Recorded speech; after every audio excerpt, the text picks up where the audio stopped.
Yo, yo, yo, yo, yo, what's happening, family? Man, it's your boy Trap Vision 3D, man. And if you here, you about to get a Black History lesson, man. And not just by me, but I got a couple of brothers that's standing by.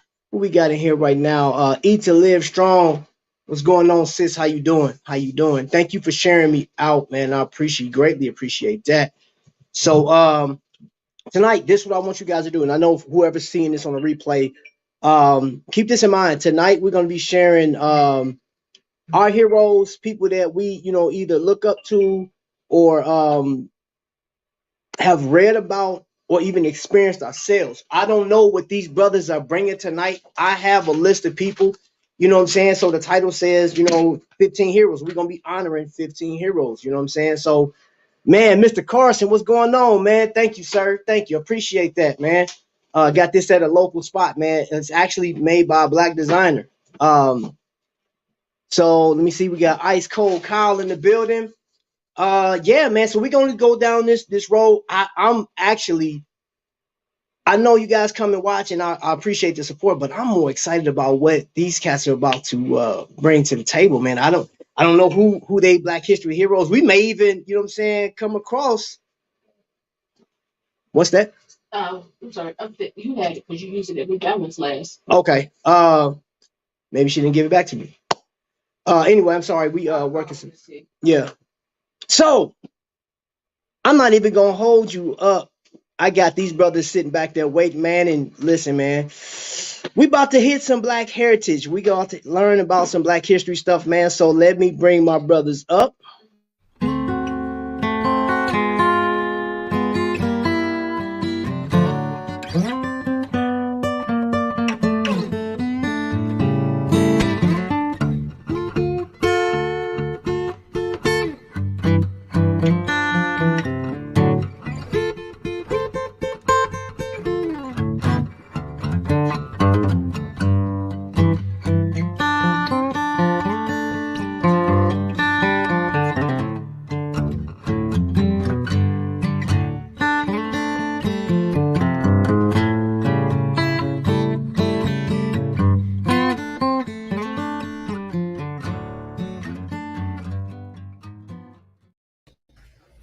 Yo, brothers, what's happening?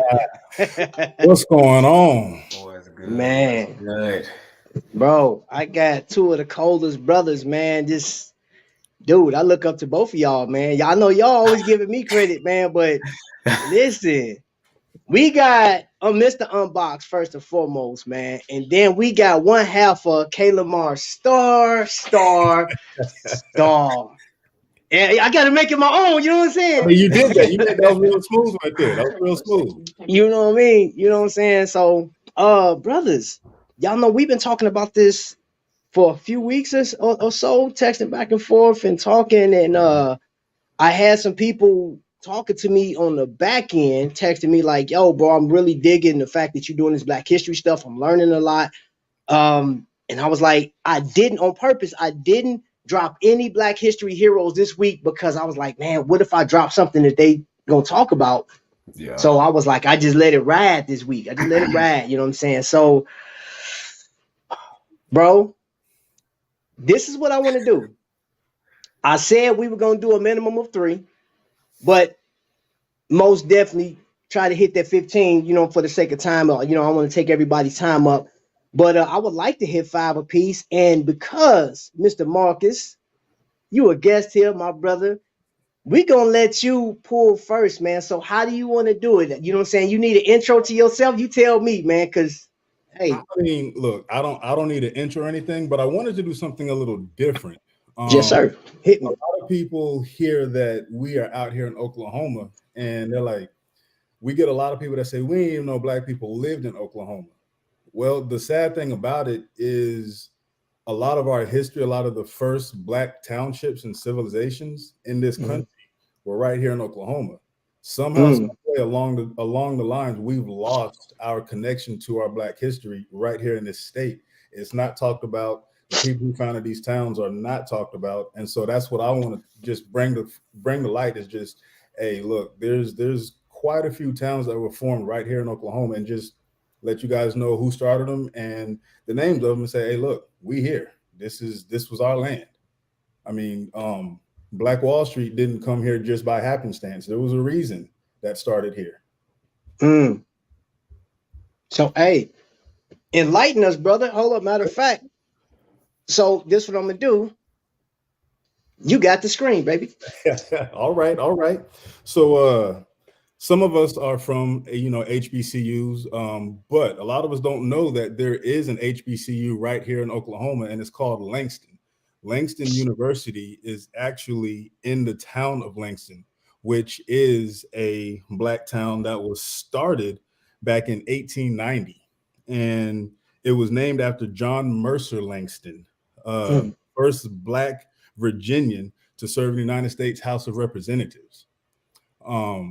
He decided, like, look, it's time. We need our own. We got our own. We got the land. We got the opportunity. So let's do it.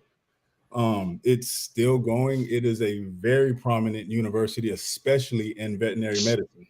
If you are a Black person and you want to study veterinary medicine in the state of Oklahoma, Langston's your best bet. Okay. That's bro. Yeah. Let me know what's happening out here, bro. Hey, and to all of y'all in frats, you got to handle those brothers on Langston's campus, because they get down, they get active. Okay. Now, blues. Oftentimes, when you think about blues, what states come to mind? South, not Chicago. Okay, but you don't think about the Midwest. You definitely don't think about Oklahoma, do you? No, we don't. Anybody heard of Rentisville? Never heard of it, bro. I've never heard of it. So Rentisville was founded in 1903 by William Renties. He was actually mixed ethnicity of Native American and Black, but he started Rentisville, and in 1989, he started the blues school program. So now I majored in music, got a master's degree in everything, and never heard of him. Not once did he come across any textbook, any music history. And we studied blues from what I thought was the inception all the way through today. But no talk about Rentisville. And I went to school here in Oklahoma. No talk about Rentisville when it comes to Oklahoma history or blues history or anything. And Tennessee's another one that you hear all the time. Yep. Dude, that's heavy, bro. Yeah. that's heavy. Okay, this how we doing it. This how we kicking it. You told me you want to talk about some things people don't know. You want to go. Most definitely.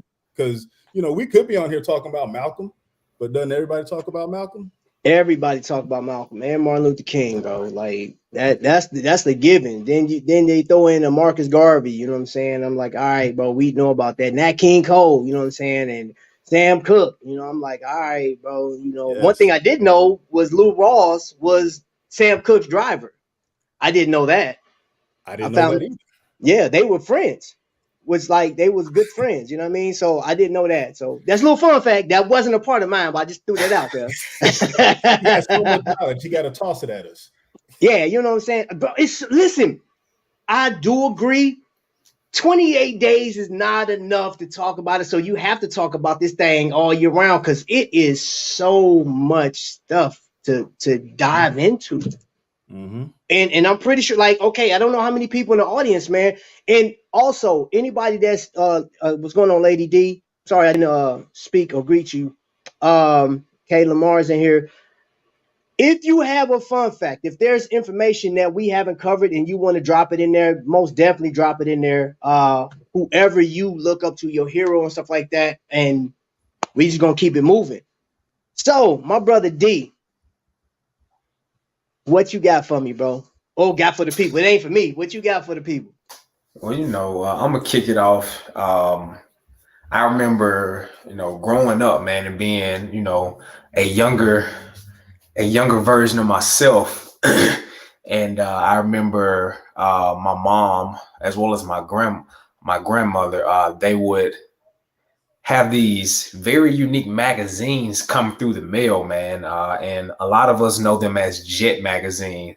You know, that was that magazine that we saw as our magazine. You know, that is a black magazine, and it spoke volumes. I mean, we can date back even to, you know, Emmett Till. They actually released his, you know, battered, beaten body in this magazine, you know. And I just remember, you know, being a kid, man, and, you know, you kid, you know, you mischievous. And I remember just like the swimsuit, you know, piece, man. You're like, dang, I want to see what ladies are going to be in there, you know, this month or whatever. But, you know, just to kind of get more serious, man, I want to highlight the individual responsible for Jet magazine as well as Ebony magazine, and that's John H. Johnson. So John H. Johnson was the founder of Johnson Publishing Companies, which was headquartered, which actually is headquartered in Chicago, Illinois. So Johnson started Ebony magazine in 1945 and Jet magazine in 1951.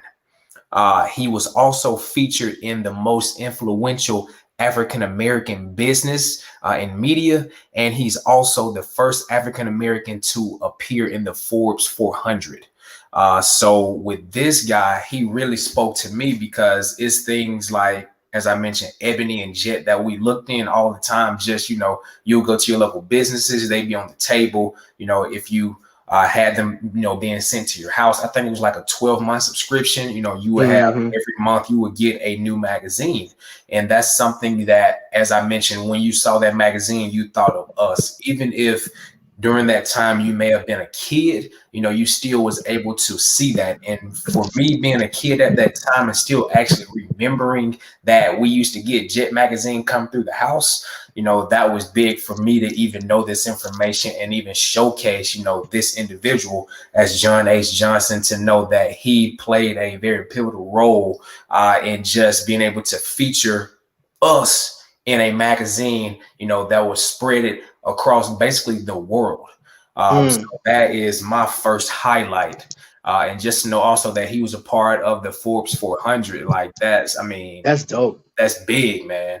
You know, so that is who I'm kicking it off with is John H. Johnson. Hey, brothers, I'm gonna tell you something, man. Y'all coming with some straight heat for real. Because I didn't know that. I'm serious. Like, because I used to watch, man, dude, Jet magazine. Yeah. I had that, and what's crazy is my mom still has that. She still got the Emmett Till Jet magazine, and some other people that I looked up to. I remember getting that article. I mean, reading that article, man. I was like, wow, man, that's crazy. You know what I'm saying? And my mom still has the paper when it hit Chicago Tribune, and in there said that you can smell, like when they brought his body back to Chicago, you can smell it. You can smell his body, man. So I was like, man, that's crazy. So I don't need to go that's, you know, I definitely recommend anybody, you know, that hasn't seen that story, Women of the Movement, you know, that showcase Emmett Till, please watch it. I don't care, black, white, pink, purple, orange, gray, like, please watch it, you know. And it's just very powerful. I mean, we knew, you know, the basis of what happened, but just being able to watch that, you know, and just knowing exactly. Again, we still don't know about the whistling part. The only people know that was the actual accuser and those gentlemen that were sitting outside to actually know who actually did it. But just to know, you know, that he was treated in that manner and in that way, you know, and basically like disposed of, you know, like it definitely hit different to just know the true story of how that played out, you know, because I mean, we heard what happened. He whistled, you know, at a white woman, and then he was beaten to the point where he wasn't even, you know, like recognizable. I mean, that's basically what we knew.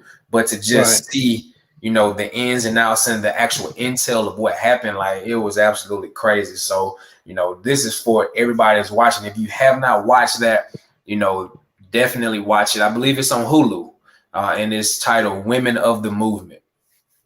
Okay. Man, I appreciate you dropping that information, man. Y'all go check that out. Meet Nah, what's going on? House of X, welcome in, welcome in.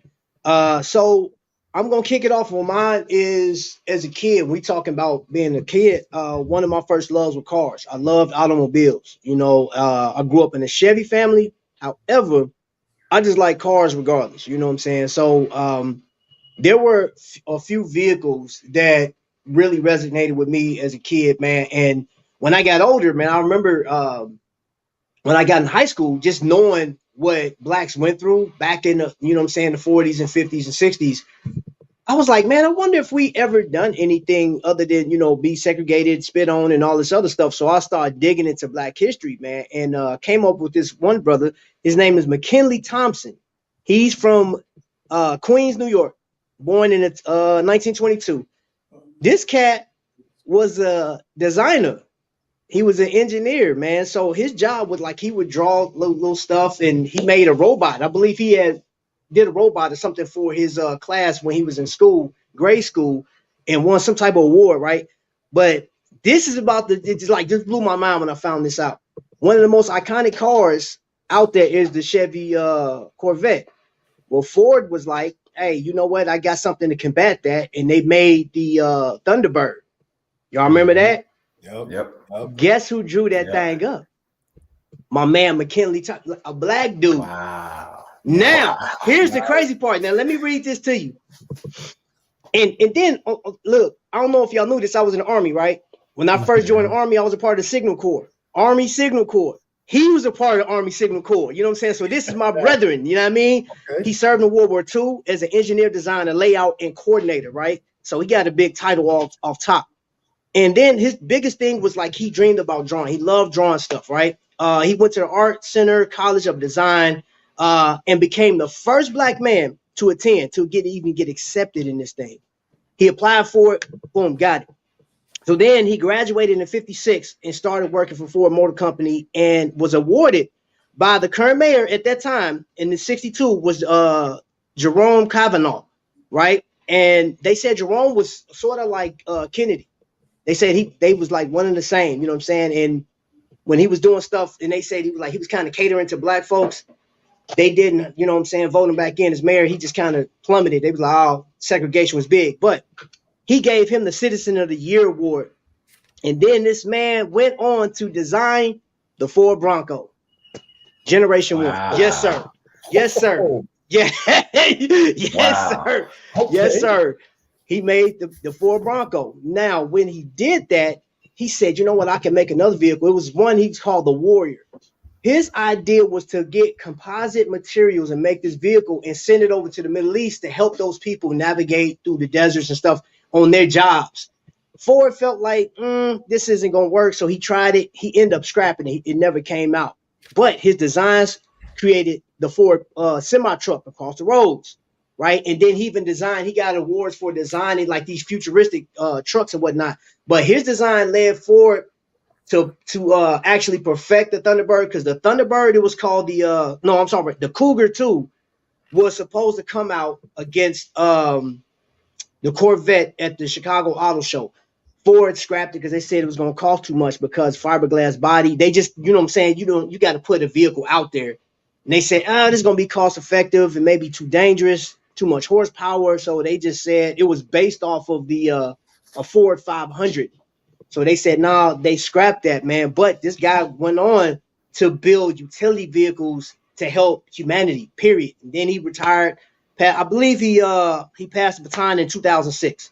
So he passed on in 2006, man. But yeah, that man created some of the hottest vehicles that we know right now. Wow. Right. And you know the Bronco just came back out. I was just about to say that. That was his design, bro. That was his design. That's and the Bronco is iconic. I mean, bro, come on. Absolutely. You know, come on, bro. If I had the money, I get that thing right now. But I'm not gonna hold you. I like the older look better than the newer look. Yes, sir. Yeah. You know what I'm saying? So it's like, I'm definitely happy to see it back because I know it was on a strong hiatus, but I remember they showcased it. Maybe I think it was it Jurassic World when they showcased it, and then they said, and then that's when they kind of like premiered it. and then it was coming out maybe like a couple years after that or something like that. But like that's wow, that's big, man. Yeah, that's big. Okay, Mr. Marcus, you up, brother? Man, what you got for us? All right. Well, so we all know about, Tulsa and everything that happened out there, Greenwood and Pine and everything. We're not going to go too deep into that. But do we know about a gentleman named Roscoe Dunjee? Roscoe Dunjee. So Roscoe Dunjee, man, so he decided, have you heard about, well, first of all, have you heard about Clara Looper? Clara Looper. No, I don't recall. Okay, Clara Looper was pretty pivotal in bringing out the beginning of the end of segregation out here.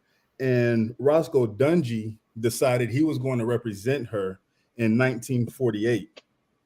So what they did in higher education, she couldn't get anything going at all. So Roscoe Dunjee was like, look, I'm gonna come in here and I'm gonna represent you.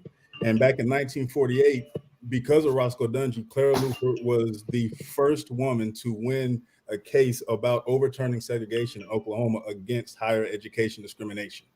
Sheesh. Right around the time of the oil boom and the economy and everything was going on, everybody was like, nah, we don't need blacks anywhere in this higher education thing because they're going to start getting too much education, too much power.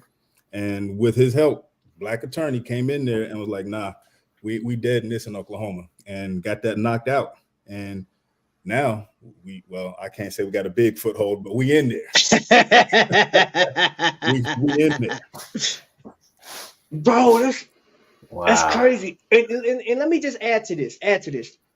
For those that's coming up, and I know we're going to be learning about some stuff. All of these people they may not have met each other, but they knew each other or knew of each other, and their history overlaps, or they were affected by what's going on. Because remember, the guy that I just mentioned, he was born in 1922, so he saw all of that. He grew up in Jim Crow City. Yes, you know what I'm saying? And then into segregation, man. And I'm like, yo, like it is so amazing just to think about how strong you had to be to keep doing your job, like trying to keep pushing through and breaking through so many barriers, man. I'm like, dude, so that's huge, bro. That's just thinking about that in retrospect, man. That's crazy, bro. Absolutely. Yeah, absolutely. And he was even pushing and trying to make sure, like, getting the word out there, like, hey, yo, black people, look, we've got to venture outside of our normal neighborhoods. And he was start going out to these other neighborhoods and buying up houses, own homes outside of our black neighborhoods, and spread out. Wow. And like you're saying, man, just what it takes, the courage it takes to do that, and the perseverance, because I mean, I don't know how many times you can sit there and have somebody burning crosses and throwing Molotov cocktails through your window before you just like, forget it, I'm out, I'm done.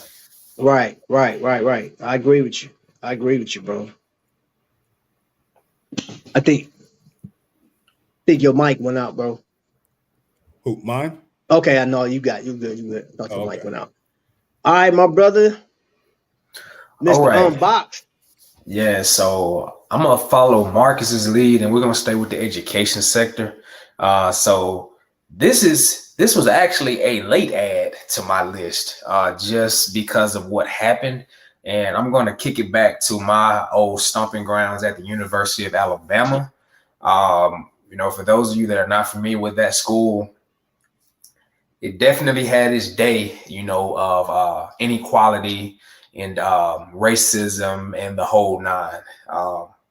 I'm not going to take away, fast forwarding, when I actually stepped foot on the campus, there were situations, that I can definitely remember, that happened on the campus, but, I didn't allow that to deter my experience. But I am one that takes mental note, and I am very aware, but we're going to kick it way, way, way back.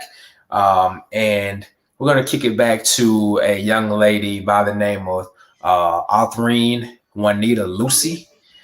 And basically, she was the first African-American to attend the University of Alabama. Unfortunately, she wasn't the first to graduate, simply because she got wrapped up in some legal issues, actually against the University of Alabama, simply because she felt that the whites at the time, while she was in school, were trying to mob against her, and she feared for her life. So she basically had to go into like kind of like protective custody in a sense, and it basically wanted her to be almost like removed from school. So she wasn't able to actually continue her education at the University of Alabama. So actually the first one to graduate was a lady by the name of Vivian Malone. But with Miss Autherine, it's this situation is very pivotal for me as well as others that have been to this university, for the simple fact that she just got her name placed on a college building on the campus. And about maybe a month ago, there was a large uproar because there were talks of adding her name on the side of another name on a building. So basically the building was already titled Graves Hall. So actually the guy's name was Mr. Bid Graves. And they were talking about actually cohesively making that building into two names. So it was going to be Graves, Lucy Hall. And people were not having it, so basically, just to kind of get back origin of Mr. Graves, he was actually a KKK leader in Montgomery, Alabama. So that was a huge red flag when it came to that. People were not having it. And just recently, as of this week, the actual Board of Regents decided to remove his name completely and place her name solely on that building, formerly known as Graves, now known as Lucy Hall. That building means a lot to me because that's where I actually studied. That building, as well as another building, is where I spent most of my time taking my classes when I was at the University of Alabama. So that is why this story resonates so personal with me, and is absolutely amazing to see what can be a very radical or very inequality type situation in a campus. It's predominantly white. I mean, talking about when I was there, it's probably about 45,000 students, only about 6,000 were black, so it was definitely big. And just to kind of see this progress and see this type of movement here in 2022 definitely resonates, with me as well as other individuals that were able to attend that university. Oh man, that's dope, bro. Yeah.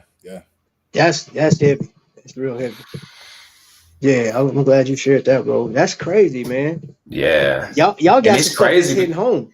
Oh, it's a lot, man. Like, it was crazy for me because I didn't even know, walking into that building that, that was a KKK leader. It's like, what? So that just kind of really makes you want to just do more research on a lot of these buildings, that they're naming after people, and like, what is their background? Right. So that was definitely big. Yeah. Okay. All right. So Ember family just walked in. Hey, I thought I heard someone say the Gump, Montgomery, Alabama. Yeah. The old Gump. You know what I mean? Welcome in. Okay, so this guy that I'm about to talk about next was he was actually one of the first people I learned about, you know what I'm saying, that inventors, because I was like I told you, I love cars, but I was heavy off into other things, anything automotive or that had wheels. I love trains. And this next young man, you guys ever heard of the real McCoy? Yes. Oh yeah. So we're gonna take you down to Kentucky, right? Elijah McCoy, born in 1843. Now, the thing about him, his parents were in slavery. They in Kentucky, and then during that time, they like, yo, we got to get out. And who did they meet? Miss Harriet Tubman. They got them out of Kentucky. And this was, I'm gonna tell you something. Side note. when you really want something, dude, I mean, and shout out to the people that helped black folks back in the day escape. Mm-hmm. A tunneling system that takes you to Chicago, to New York, down to Mexico, all the way up to Ontario, Canada. That's crazy. Bro, that's a lot of tunneling. It is, navigation. You talking about, think of how smart you got to be, man, because you get like, how do you know to dig that way? Right. You know what I'm saying? Like, oh my, no Google Maps. Dig coming up at 500 feet, you gonna dig left. You know what I'm saying? Like, none of that, bro. Right. You ain't had none of that, man. So, dude, I'm just thinking, like, my mind is blown. As you know, I knew about Elijah McCoy way back. I wasn't even in 8th grade when I learned about this guy. And some of his history has changed. That's one thing I hate about history, because when I learned about, I actually had his book. I still got it though. I still got it. My mom has it. It didn't say he was a firefighter, right? And new history saying he was a firefighter. I did some more digging, and he was actually on a firefighting train. So technically he was, I guess you can call him a firefighter, but this is how the story goes. When he was a kid, he had a fascination about trains down in Kentucky. And he noticed that, like, he just sit on his heel and he'll look down and see the train conductor get out, and somebody would come and oil all the little stuff, and it'll sit there for a long time because it takes forever to lubricate all these moving parts, right? And on that, you know, like, they were saying that stuff was going bad, the food and produce and stuff like that. So his parents escape Kentucky, get to Ontario, Canada, gave him a pretty decent education up until he was 15. And this dude, they shipped him off to Scotland, where he got an engineering degree, right? He comes back to the States back in the 70s, 1870s, right? They was like, nah, you can't get it. I mean, you black, I don't care about your education. You're not getting a job. So he couldn't find a job. And he ended up working on the railroad with basically the oil tech. And he was the one lubing. And he said, like, he had memoirs saying, I remember as a kid watching this guy do this. And he said it was tedious, man. He was like, he got tired of doing this. He said, it got to be a better way. It just got to be. So he figured it out. He got what they call the lubrication cup, right? So on the train, it was just this metal canister that will actually lubricate all of the, what was it? Okay, my bad. I'm sorry. Got me cold in Georgia. My bad. I'm sorry. I'm sorry. Just relax. You know what I'm saying? It's an honest mistake. I'll tell y'all about that at the end. But anyway, he came up with this lubrication cup, right? And he figured out how to do it, man. And now they can hit the train and they don't have to worry about anything breaking down. And the lubrication system was so tight to where they said, hey, that guy right there made this and we don't have no problem. So they started putting it in ships. So when they were going across, when they started putting motors on the ships going across, it was his system. And then you had the manufacturing was coming up. So people like what's the man that made the Model T? Henry Ford. Like anything that's in a car, in a ship, even those big industrial machines that you see digging oil, it has his patented design in it, right? So that's why they got the real McCoy. And the reason why they said they coined it real McCoy, some people saw his design and said, oh, I could do that. And every last inventor that tried to mimic his thing, it failed. It wouldn't work. Done for. Wow. Now, this is a crazy thing, you guys, and I know this is just a bonus. Sarah Boone was the first woman to invent the ironing board, right? And it's actually, it was like a couple of devices where it ironed the sleeves perfectly and ironed the garments, and it was really made for women. Henry McCoy perfected it. It made the ironing board that we know that folds out and that you can put up and put in the closet. So Sarah Boone has a patent for the first, officially the first, ironing device, but he was the one that made it flat to where everybody can iron and things of that nature. They say, I think, let me see, he is credited for 57 inventions. I tried to look this up, but I do remember this back in 2005. I remember the commercial. They said GMC celebrates Elijah McCoy, and they made the Envoy. So the Envoy, which I think it only lasted a few years, that vehicle from GMC was actually built in his honor. So anytime you get in your car, you start it up, oil changes and everything, that is based on this man right here, Elijah McCoy. Okay. He fixed it, man, dude. Like, so he go down in history is like he saved the world. Yeah. Or at least production, at least. You know what I'm saying? Yeah. Man, yeah. Hey, Vic, I'm talking about there's so much info, bro. We need more than 28 days, bro. Hey, somebody get on the phone and call Capitol Hill, bro. We need at least 45. We need 2 months, bro. Yeah, absolutely. You know what I'm saying? All right, Marcus, man, what you got for us, baby? All right, so we're gonna keep this on this education train. Yes, sir. And we're gonna go back to what we're talking about Langston. Well, one of their alumni, Ada Lewis Suppel Fisher.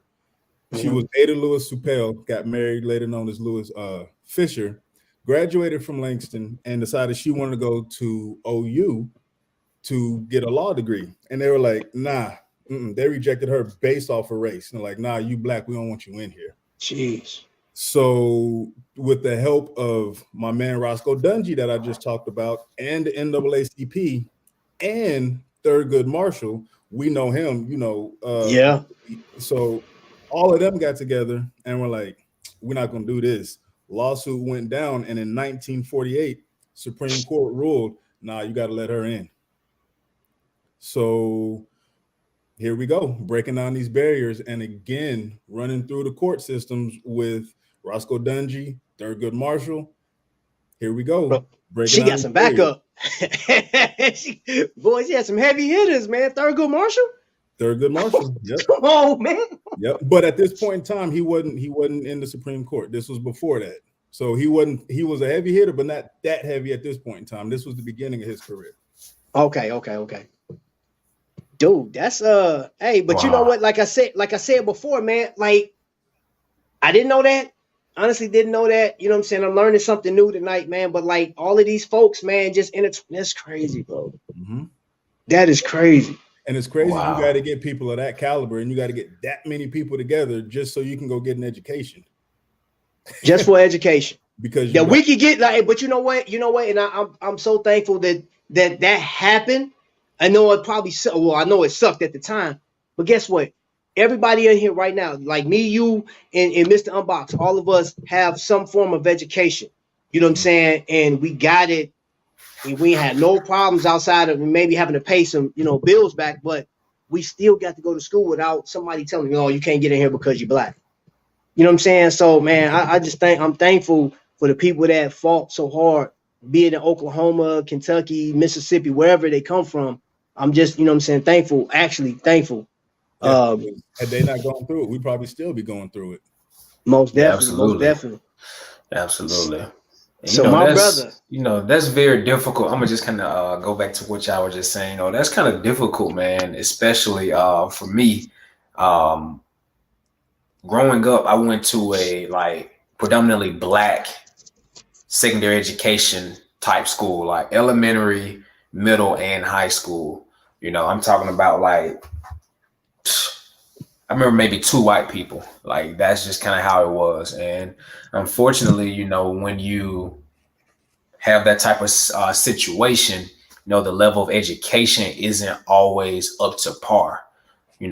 So I definitely recall going to the University of Alabama and really having to put into overdrive, because a lot of my peers, were at least 2 maths ahead of me, when it came to level of advancement. And I remember just thinking man, they talk about going to school and getting an education, but in essence, it's almost like, we're being set up to fail at the same time, and like I mentioned, I had to really just go in and just kick in overdrive. I remember just going through my freshman year and quite a few people didn't make it, past those first 2 semesters, man. And it was just kind of why, and just really having to think about what the reasoning was. And a lot of them were in situations like me, and I have much love for, HBCUs, but I do feel like there is a lack of inability to keep HBCUs at the same level as a PWI. So when you think about, the ratio levels of which one is higher, the PWI is always going to stack higher than HBCU. Oftentimes we would hear people just chattering and they would say, okay, yeah, a 4.0 at a HBCU is a 3.5 at like a PWI. And it's like, why is that? You know what I'm saying? So, it was kind of like one of those things where, why don't HBCUs get the respect that they deserve? And I put that back to when I was growing up, and a lot of the times it's the advancement of like the actual education being taught that, has lapses in it. And I'm just like, but why? So that just kind of shows you that, even when you're on a collegiate level or when you're on a equal playing field, when it comes to doing something, next to our counterparts, we're always at a disadvantage, like always, so that's why I wanted to go to a PWI, because as I mentioned, I've been surrounded around, African Americans basically my whole life. So I wanted to experience, I want to call it life, because when you go into this world, it's more than just people that look like me. It's people of all, type of, ethnicities. So I'm like, man, like, but I just wanted to kind of get that story. Like I really was, basically I was super behind going into college, and I basically, finished my undergrad degree with like a 3.4, and I graduated with my grad degree with a 3.7. And that was just hard work and focus and determination, just trying to get to that point, because I didn't want to be a statistic, so that was a non-Black history, predominant figure in society, but I just kind of wanted to give my shared story of my that's Black experience. history. That's Black history. You Black, ain't you? You Black, right? Hey, I appreciate it, man. Bro, that's Black history, bro. Yeah, there you go. What you mean? But like, I think that's the biggest thing to me, and I just don't understand, what that disconnect is, but I'll keep my it Black moving. universe. No, my Black universe says that brother spot on. Let me add to a lot of HBCUs don't strive to build new leaders and inventors, innovators. I'm sorry, just workers. That's sad. And That's sad. and even if you go to their campuses, man, they're worn down. Like the residence halls aren't really livable. But they're, still charging students outrageous prices. I mean, I'll give it, to the fact, shout out to me not, but Stillman College, man, I took a class at Stillman, and I was going to Alabama, and they had this cross program where you can take like up to 12 hours free at Stillman, and I remember just going to that campus, and I was like, dang. Like, I just didn't understand, and Stillman is a private institution charging buku's amount of bread for students to go there. Like, Stillman actually costs more than to go to Alabama, because it was a private school. And I just didn't understand why they weren't putting that money back into the school to help build it up, So I also think there's like some dysfunction when it comes to managing money as well, because I believe later on Stillman was like, they had a lot of accreditation issues as well. So, it's just like we as Black people have to get it together, man. If we want to be able to sit at the table, we got to get it together. We'll have the meal prep in front of us, but then we'll squander our chances of being able to eat at the table with those other high power individuals. And that saddens me, because I'm the type of person that thinks I can sit at the table with anybody. That's kind of how my mindset works, and I'm being real, bro. I'm being real, bro. You already know how Stillman is, bro. So, but anywho, all right. So I'm pretty sure everybody has heard of Thomas Edison, Let There Be Light, and some other great inventions that he actually made. With Thomas Edison, with him being, very known for the light bulb, unfortunately, the caveat to him creating the light bulb didn't last very long. I want to say the light bulb maybe lasted about 12 hours. So you're talking about, think about changing a light bulb and only getting 12 hours out of it. That's crazy. So that's where a great brother by the name of Louis Latimer came into play. He actually took that light bulb and really crafted, those carbon filaments inside of the light bulb and made it last longer. So I want to say he actually allowed it to last. I don't actually have it in here, but I remember reading about it, and it was maybe some days, maybe like 3 or 4 days versus 12 hours. So he played a very pivotal role in that, and also enhancing the actual development of what we know today as the telephone. So those are two great things that we use in our everyday lives, that I don't think our brother Lewis is getting enough credit for, but he did work with Thomas. So I'm not going to discredit Thomas at all, because they actually worked together. But through his mental stability, he was able to just enhance those productions and make the light bulb last longer and enhance that telephone to what we know as today. Bro, y'all hitting hard today. My Black Universe, he says, let me chime in, UBX. I would venture to say we don't need to sit at their table. We need to build our own. They don't want us, but we don't have the skill to build our own.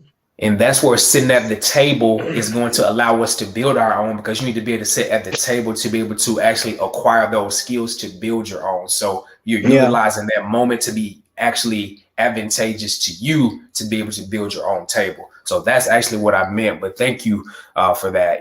So he is absolutely correct. Absolutely correct. Yeah.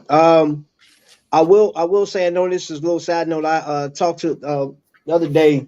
I had a product in here, a young lady put together, and just found out today that she does a lot. She makes jewelry. She makes all type of crafts with her hands, man. I saw a few pictures, and I'm actually going to have her on the show next Tuesday.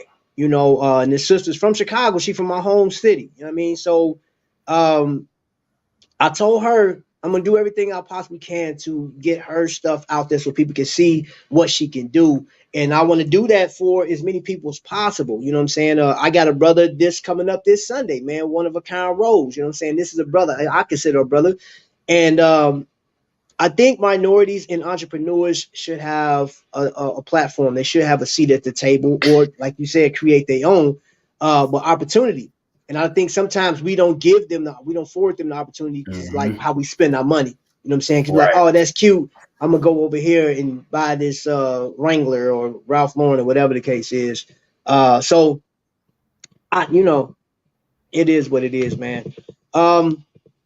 This next person. So what I want to do, like for me, I'm switching gears a little bit because this guy's still alive to this day. And it is Keenan Ivory Wayans.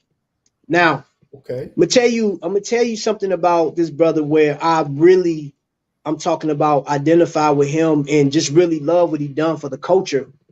I mean, Keenan was born in 58, so of course he was a baby when all this stuff was going on, but he still came up and he saw all the racial undertones and all the stuff that was going on. And he decided he wanted to be a comedian. I don't know how many people know that, but he technically wanted to be a comedian, but he grew up in, I think, Harlem. Yeah, he was born in Harlem. And he went to Tuskegee University on an engineering scholarship, but he comes out to be one of the greatest faces on television or behind the scenes because he's touched a lot of movies, right? I'm Gonna Get You Sucker. I found out like recently, as in today, that I'm Gonna Get You Sucker was actually a joke between him and Eddie Murphy. And I didn't know that he wrote Eddie Murphy's Raw. Like he directed and like this, like he had his hands on all over that. I didn't know that. I just knew that, hey, when you say Keenan Ivory Wayans, you think In Living Color.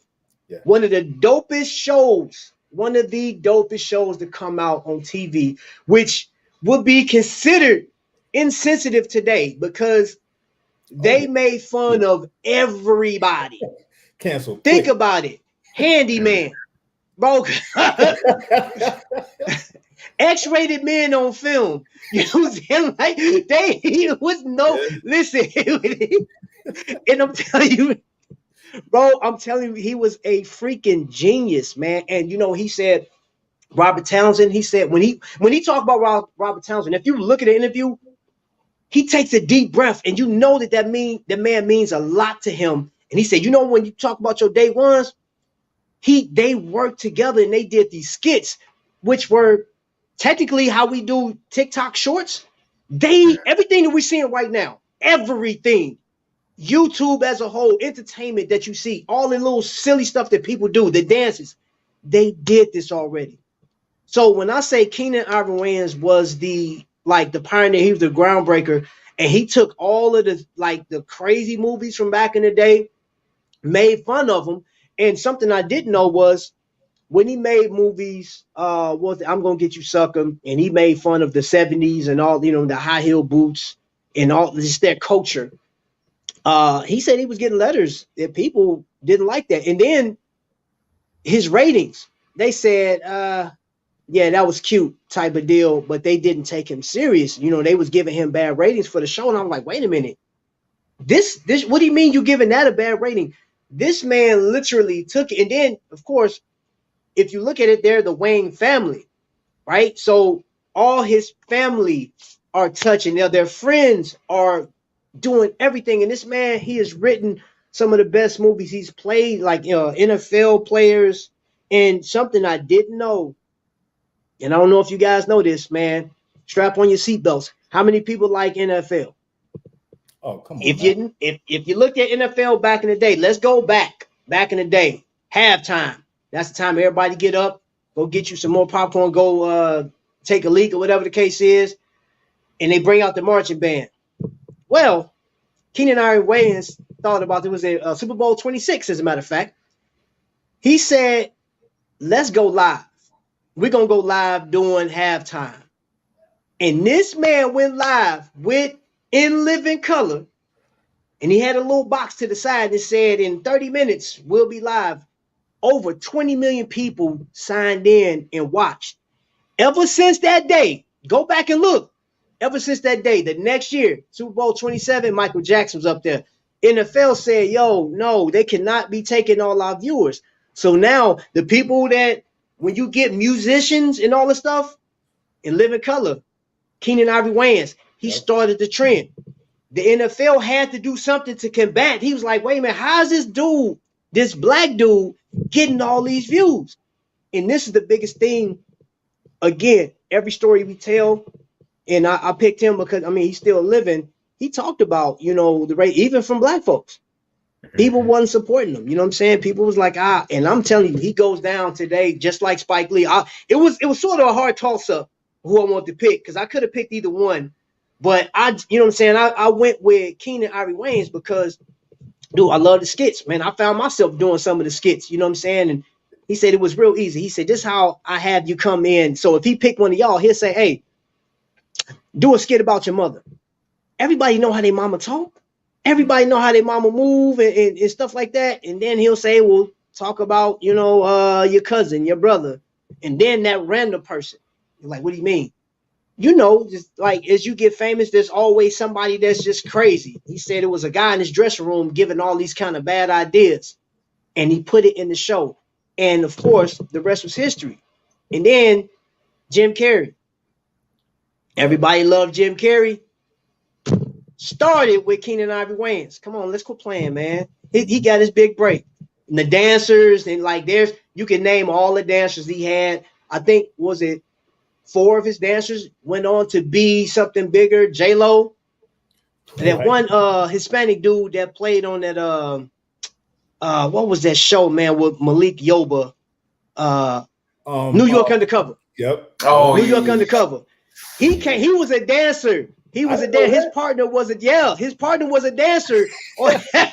Yeah, bro. See, this is what I'm saying, bro. Like, I'm telling you, man, our history is so crazy, man. And again, and I to each his own. If some people feel like we shouldn't do Black History Month, okay, fine. I get where you're coming from, because it is American history. Because without our history, we wouldn't have a lot of stuff. You know what I'm saying? Like it's whites, blacks, Hispanics, Asians, we all work together to get to this point. We even got YouTube right now. Y'all watching us on your cell phones and stuff like that. Thank somebody in the past that struggled, that hated life back then. I disagree with the whole thing that, yes, it's American history, but the way it's taught in the schools, it's not taught like this. The truth isn't being told. Bass Reeves, Lone Ranger. Yeah. The history will tell you that was a blonde-haired, blue-eyed white man. No, it wasn't. No, it wasn't. Bass Reeves, one of the baddest lawmen in history. They're not telling you who he was and how he was able to do what he was able to do. So, yeah, we got to tell this. And yes, we need to take time out so people can see what you're learning may not be the truth. Just because it's in a textbook and your teacher told you doesn't mean that's how it went down. That's not how. Now, I can't really tell you any other time in history where the loser gets to rewrite history. Now, I'm going to tell you something. What you said, just to piggyback what you said, I totally agree with you. If we're going to coin this American history, you need to find out what was my descent. Where did I come from? You know what I'm saying? Because I wasn't born here. I'm not indigenous to America. Right. So this is where we get the Afro-America. Who did what? Everybody wants to know who did, you know what I'm saying? Who did something? What was your contribution in history? So that one, yes, sir. I do agree with you.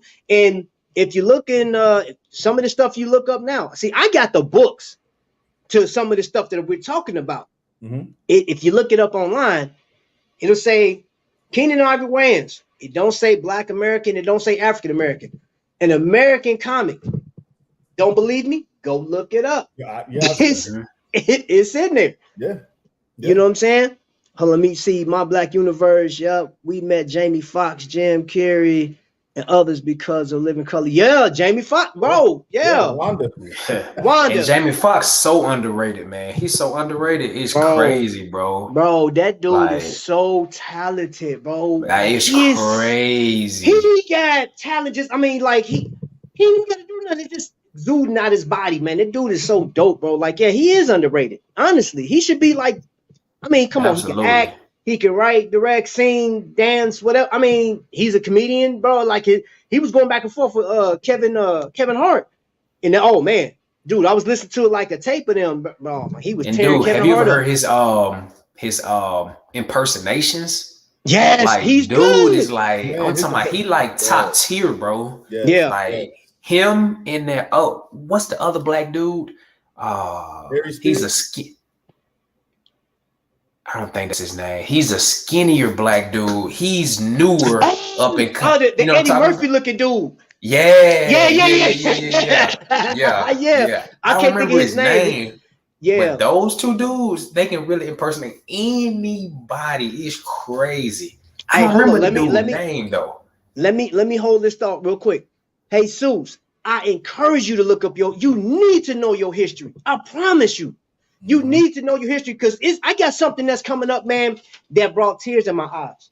As I researched, I lived through something. I'm going to show you guys here in a second, man. But, bro, Jesus, please, you have to know who your ancestors were. You need to know where you came from. You know what I'm saying? I ain't going to say it will help you going forward. And then, you know what I'm saying? And I don't care what your past is. It's your past. Embrace it, man. But you got to know. Don't let somebody tell you, just like Mark, don't let nobody tell you what your history is. You got to find out, man. I'm telling you. I encourage you, bro. Appreciate it, Brian. Legacy. Jay Farrell. Jay Farrell, yes. Yeah. That's his name. Watch him do the Kevin Hart, man. I think that was on Saturday Night Live, dude. Funniest stuff ever, bro. Yeah. Funniest stuff ever. All right, so we got my brother that's coming up. What you got for me, bro? So I actually got a little too excited on the last one because I was supposed to be talking about Bass Reeves, and I went ahead and dropped that already. Y'all got me worked up talking about we don't need a Black History Month. Like, wait a minute. Wait a minute. But one thing I do want to talk about, and you can come back on the screen on this one, because I want this to be kind of it's going to be a controversial question. Okay. I want to ask, what are y'all thoughts on Kanye's contribution for Black history in fashion, or just in high society in general? High society? Well, that's sort of a hard question, because I'm gonna tell you something. How I feel about Kanye West personally is, Kanye West, at one point, I knew a guy that worked with him back in the day. I knew some people that actually, once Kanye West got started, um, it was some people like, a matter of fact, my buddy lives up in Gary, and he had his own studio, and I believe he tried to get something started with Kanye. Kanye was like, "Yo, I don't mess with folks from Gary, West Side of Indianapolis, right?" So I was like, "Okay," but we were still rocking with Kanye because we thought like, man, this dude is smart. He's radical, man. His music is dope. You know what I'm saying? He's trying to start this clothing thing. He's putting us on his back, man, and he's moving forward.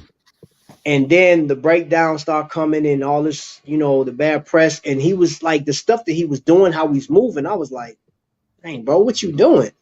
It's like on one half, they're saying, well, he's just doing this for publicity to stay relevant. I'm like, Kanye don't have to do that. The dude is relevant.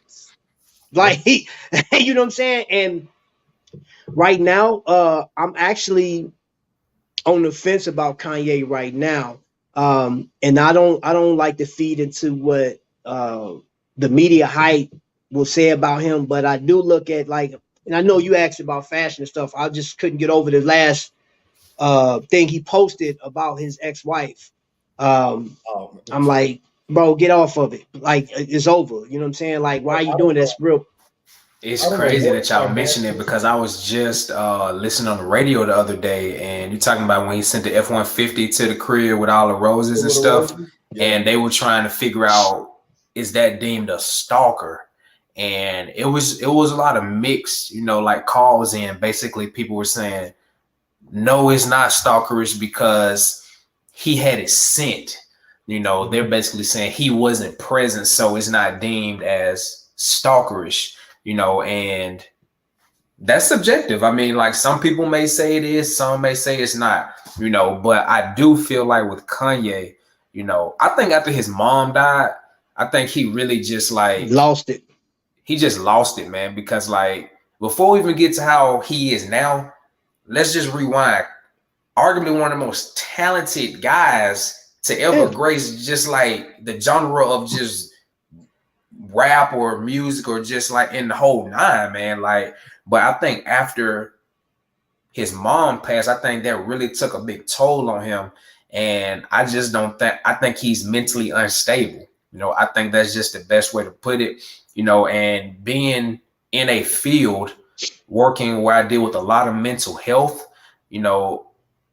it's funny because, well, it's not funny, but just, I remember growing up and you couldn't dare come home and say that you were depressed, or something's going like you, like, I'm about to whoop the depressed out of you. You know what I'm saying? Like, but now, it's so prevalent just among, like just this society.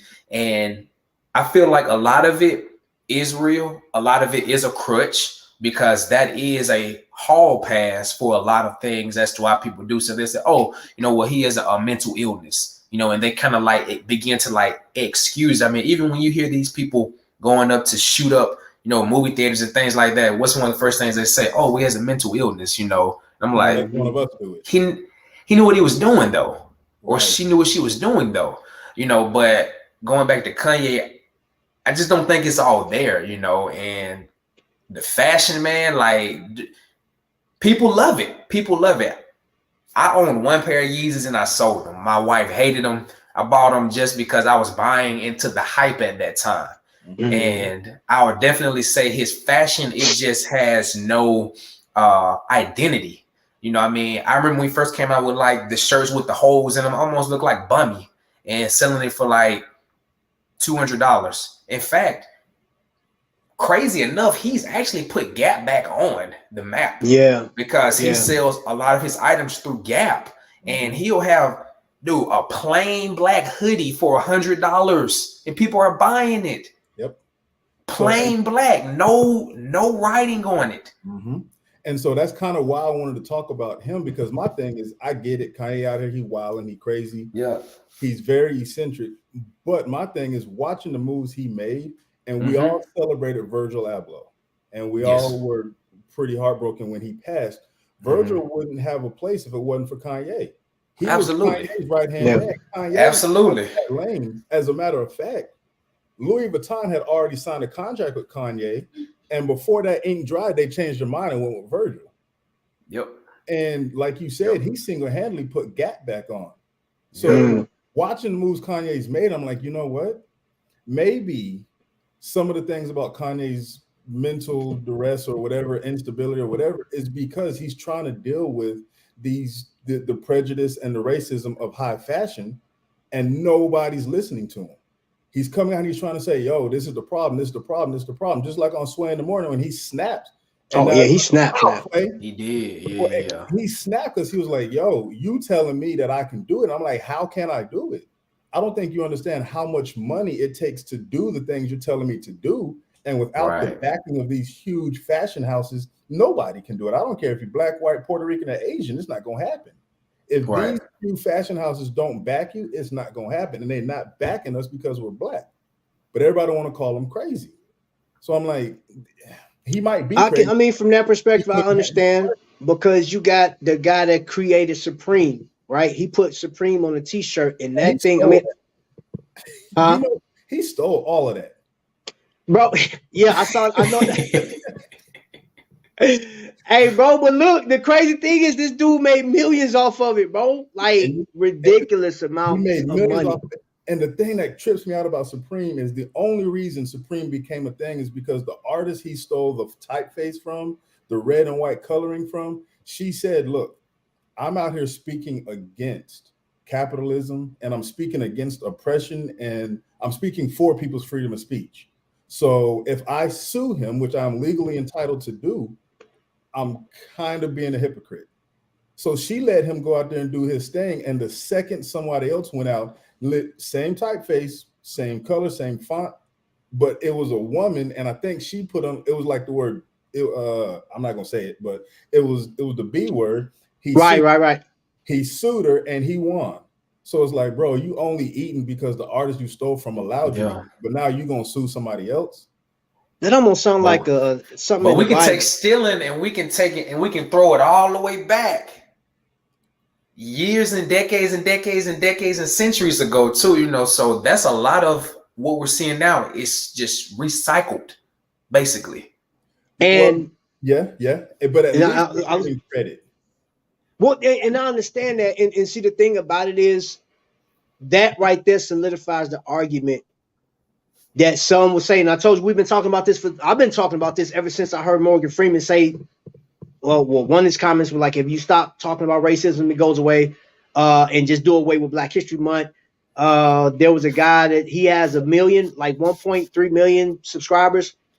He said, do away with Black History. I don't celebrate Black History because they tell you when to do this. They tell you when to do that, man. Y'all on some sucker S. You know what I'm saying? And I'm like, yo, bro, hold up. What weeds do? Is this thing on? You know what I'm saying? Oh man, I done went to the I ain't mean to do that. But is this thing on? Do I get your attention? Mm-hmm. First and foremost, bro, how in the world do we know where we going if we don't know where we came from? You know what I'm saying? We didn't know, like, oh man, my people made that, or this happened. Oh man, that's dope. Or I would like to share something with y'all. I would like to share. Remember I told you it was something that I just found out today. Mm-hmm. 1983. The first Black man was elected to be a mayor in Chicago. Remember this number, punch 9. Harold Washington. He was, and I told my wife, I thought he was a part of our family because his picture was on our wall, right? And I remember I'm a little kid and I'm into it because my mom was into it. You know what I'm saying? My dad is into it. My grandmother's into it. My sister's into it. Every time this man came on, and you know what he said? He got on there and he talked about the dailies, the Daily Family. Daily Family literally tore Chicago apart financially. That's why Chicago, Illinois is broke to this day. You know what I'm saying? It was so corrupt. And had they not, and I'm going to get to something. When they said, okay, he was a lawyer and he went through the necessary channels to get to where his position was, but he made mayor and everybody loved his speeches, eloquent speeches. And something I found out, a young Obama wrote his office for a shot, for a chance. to just get into the political field. Now let's get back to Harold Washington. Harold Washington, first black man. You know what this dude did? He said, I see where the money went. It went back into the pockets of all these white bureaucrats and stuff like that. Cut it. And he started putting money. He said, okay, young lady, I need you to be the head of this. Hey, that guy, he's Hispanic, right? I need you to be over this. Hey, you Native American, he started appointing people of color. And like he taking women, it was like, I don't care. He was like, okay, this white guy, you stay in this poor neighborhood. Hey, I need you to head this. And his biggest fear was, when I become mayor, these white people are going to abandon me. They're going to abandon Chicago because they're like, hey, we've never had a black mayor. You know what I'm saying? He was a 41st mayor for Chicago. He made changes. And I'm talking about, like I said, I thought he was part of my family. I love the guy. And he died. I think it was in 87 or 88. He died. And they said it was natural causes. I saw the footage. I remember he was drinking a cup of coffee. I believe in my heart that they poisoned him because they couldn't deal with it. It was like they was going back and forth and people was gunning for him. Just think about it. 20 years prior to that, Martin Luther King was in Chicago talking to Daley like, look, you need to get control of your city. 20 years prior to that, Harold Washington was in the mix with that then. Fast forward, his legacy lived on through Obama.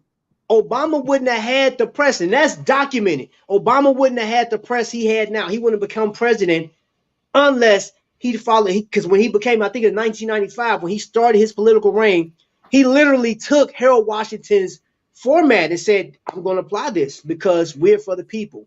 And what was that? He was like, hey, we can. That was one of his slogans. You know what I'm saying? We can do this. We can do this, man. And I'm going to tell you, I cried like a baby boy when he died. I'll never forget that. I'm crying, my mama crying, and something that just got me teared up. Still right now.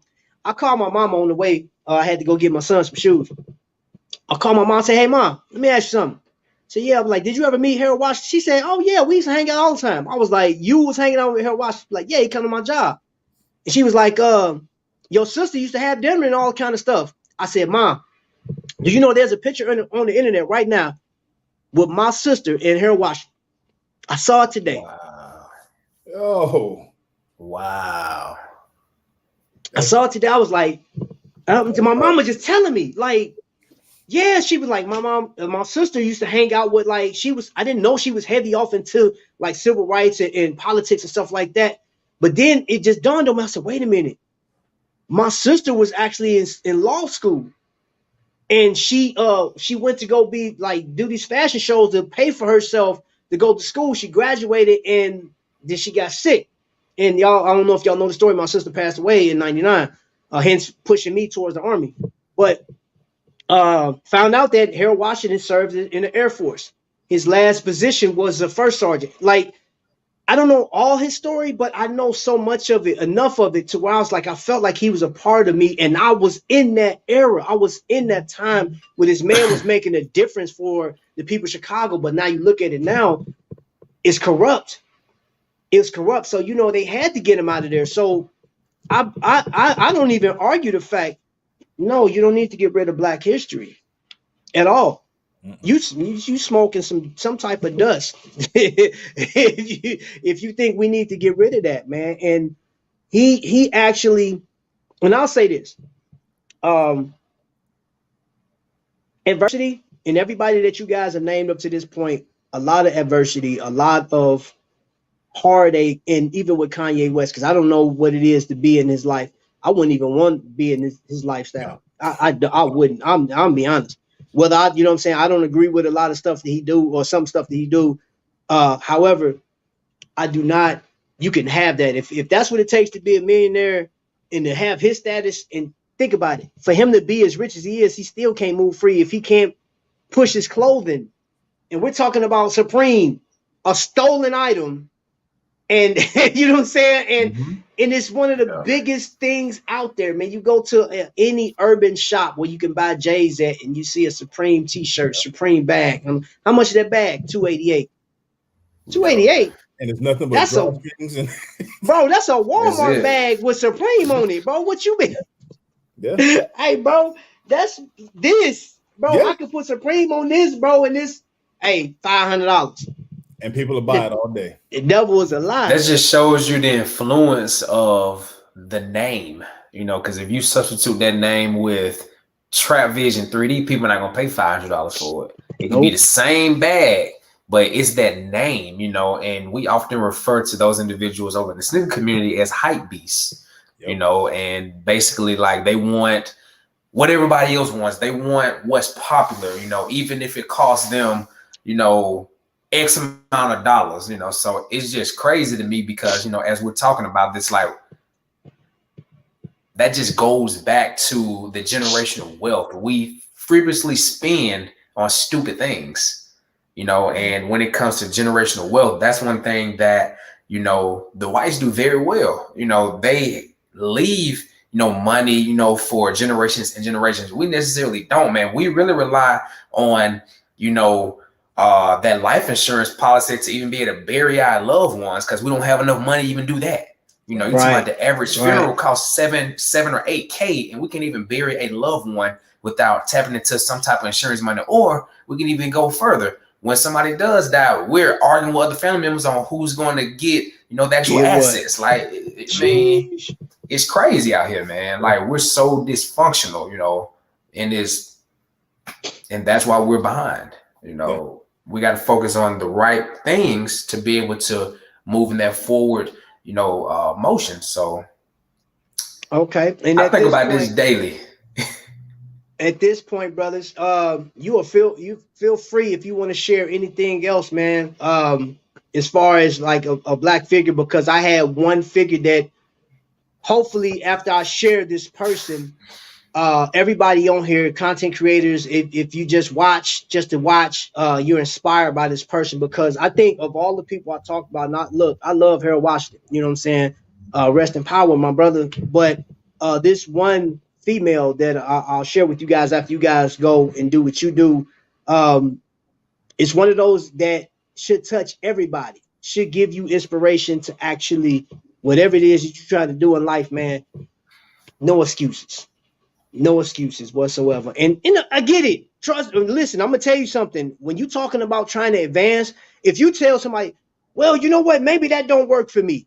Like what you advising right now don't work for me. I've been trying. I've been busting my hump. And what do you mean? I'm like, well, sometimes you got to sit still and go back to the drawing board or get some advice. There's always some type of way to get around some stuff. You know what I'm saying? So, my brother, Unboxed.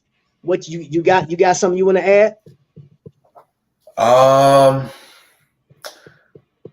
want to highlight this figure actually, and it goes back to, you know, to Trap, you know, with the wings. Like this figure actually is still alive, but I'm all about my Black is Beautiful, man. And as I alluded to, like Jet and Ebony magazine, $5.95. hey, what a little pink markdown stick on top of that. They gonna stick $8.99. Oh man, they ain't gonna even want to pay that. Weak, man. She ain't nothing. What she ain't nothing, boy. Yeah.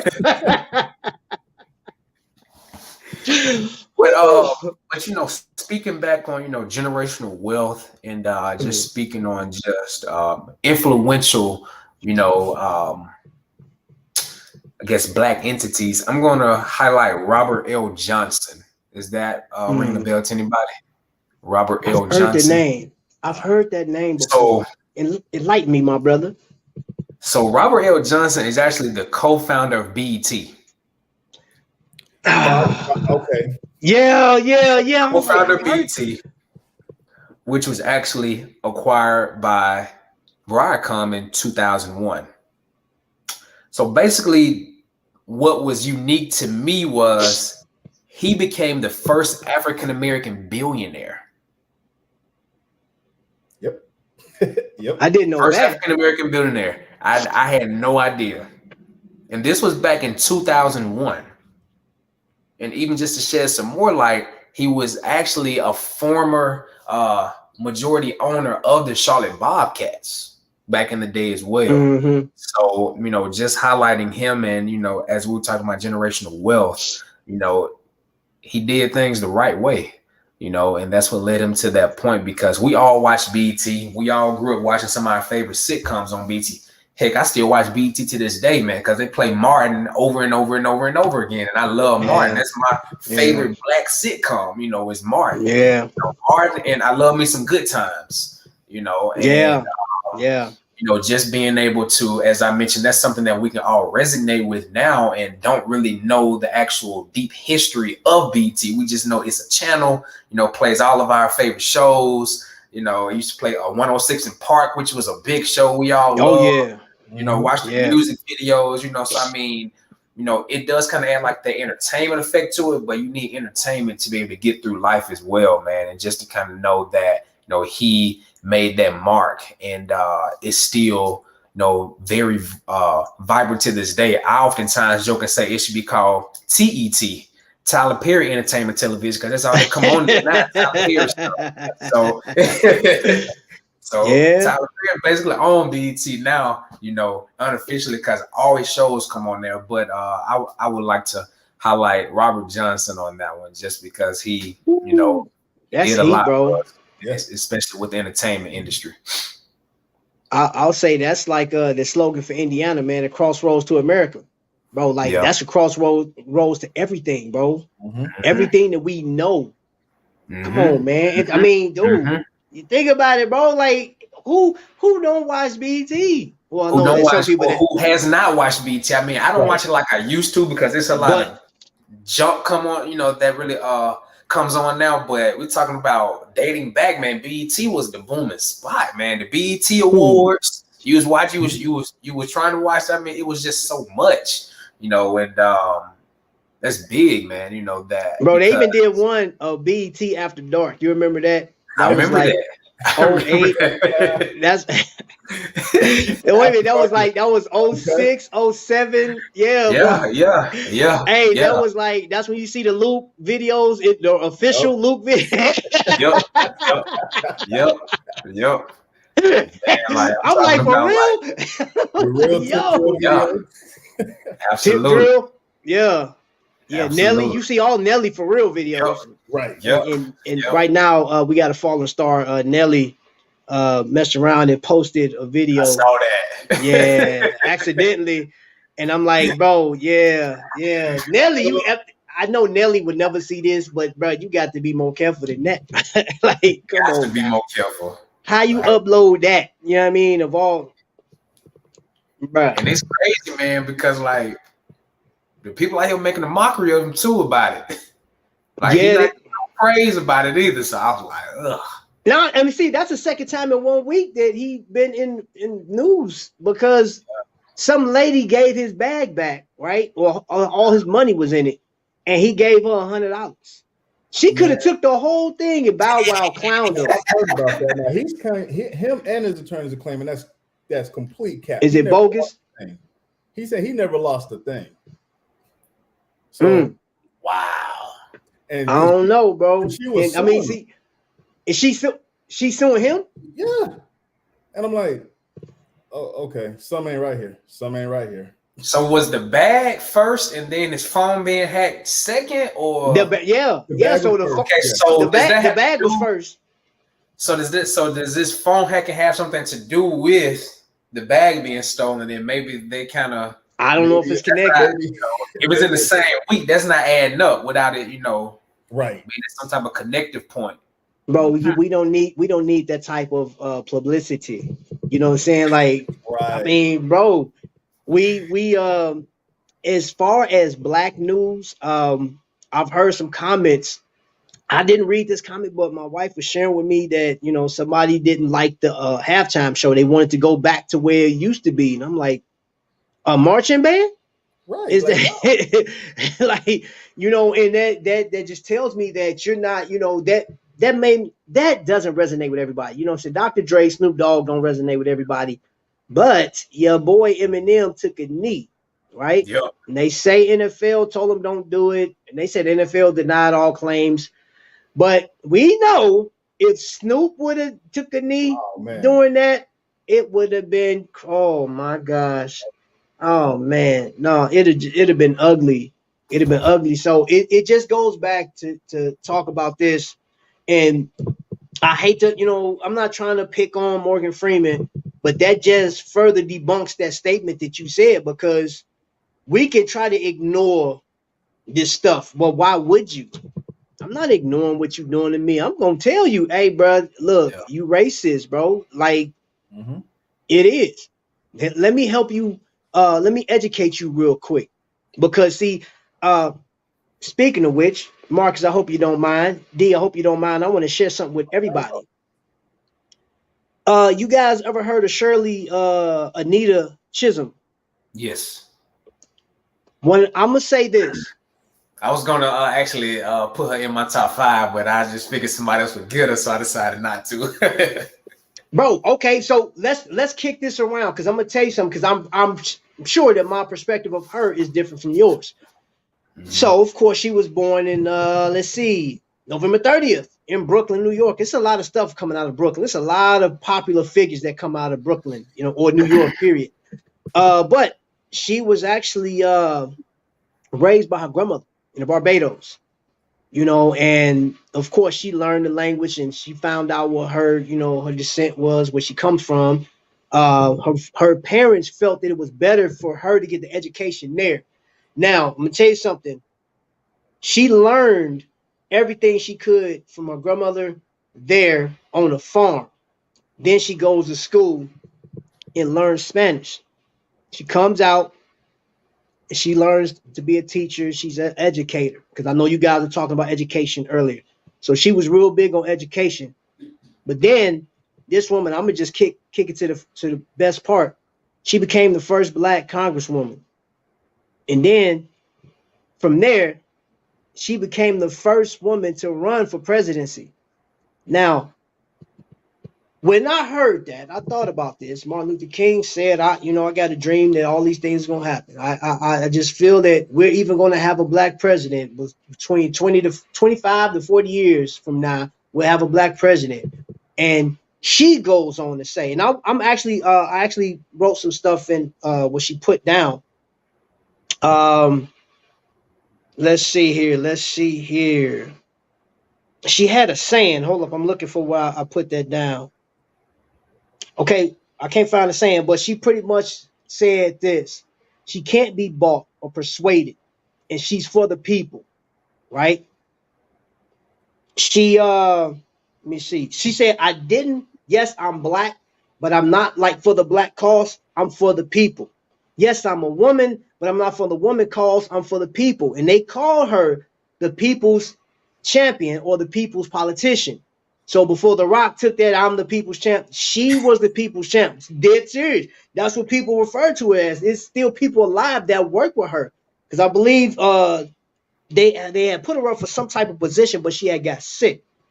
Now here's the Unbought and Unbossed. There's an actual book. I'm actually gonna buy that book. I'm gonna buy that book so I can learn more about her. But this is what I wanted to leave with y'all with her. I said, and I wrote down here, influencers and politicians. Many say they support by numbers. No, many say they support, but the numbers prove it all. She pleaded with everybody, yo, come to the polls. And she told her closest friend, I know I'm not going to win this presidency. I know this. But if enough of us come up and show up and start hitting those polls, we're going to force their hand. That was the biggest thing. We're going to force their hand. And what do we talk about as content creators? And I know I'm not trying, well, I am comparing the two. She had a goal in mind. D, you got a goal in mind. Marcus, you and Kay got a goal in mind of what y'all want to do. Everybody in here that's a content creator, you have a goal as to reaching, inspiring to a greater level. You may want to make $1 million. You may want to be one of the biggest influencers. You may want to become a boxer and knock one of those brothers off. I don't know, but the whole thing is, if you look in your analytics, people that say they rock with you ain't rocking with you. Let me say that again. People say that they rocking with you. They are not rocking with you. They do not believe in what you can achieve. They don't. Mm-hmm. They are more attracted to the shiny and glamorous thing. You know what I'm saying? Now, this is something that just blew my mind. Hold on. Let me read something to you, man. All right, all right, all right. Where's this man name, man? Where's that boy name? Oh my gosh, hold up. I lost his name.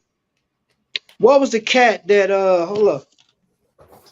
Oh my gosh, he was a separatist, man. The dude was back he was the reason why they was bombing churches and hosing people down. I thought I wrote his name down. He got shot. He got shot and paralyzed. Somebody help me out with this one. Somebody help me out. I apologize. I can't remember his name. And I didn't write it down. But let me put it to you like this. Um, I believe he was a senator from Alabama. I think he was a senator in Alabama, and he stated, I know I wrote that down somewhere. He said, segregation now, segregation tomorrow, segregation forever.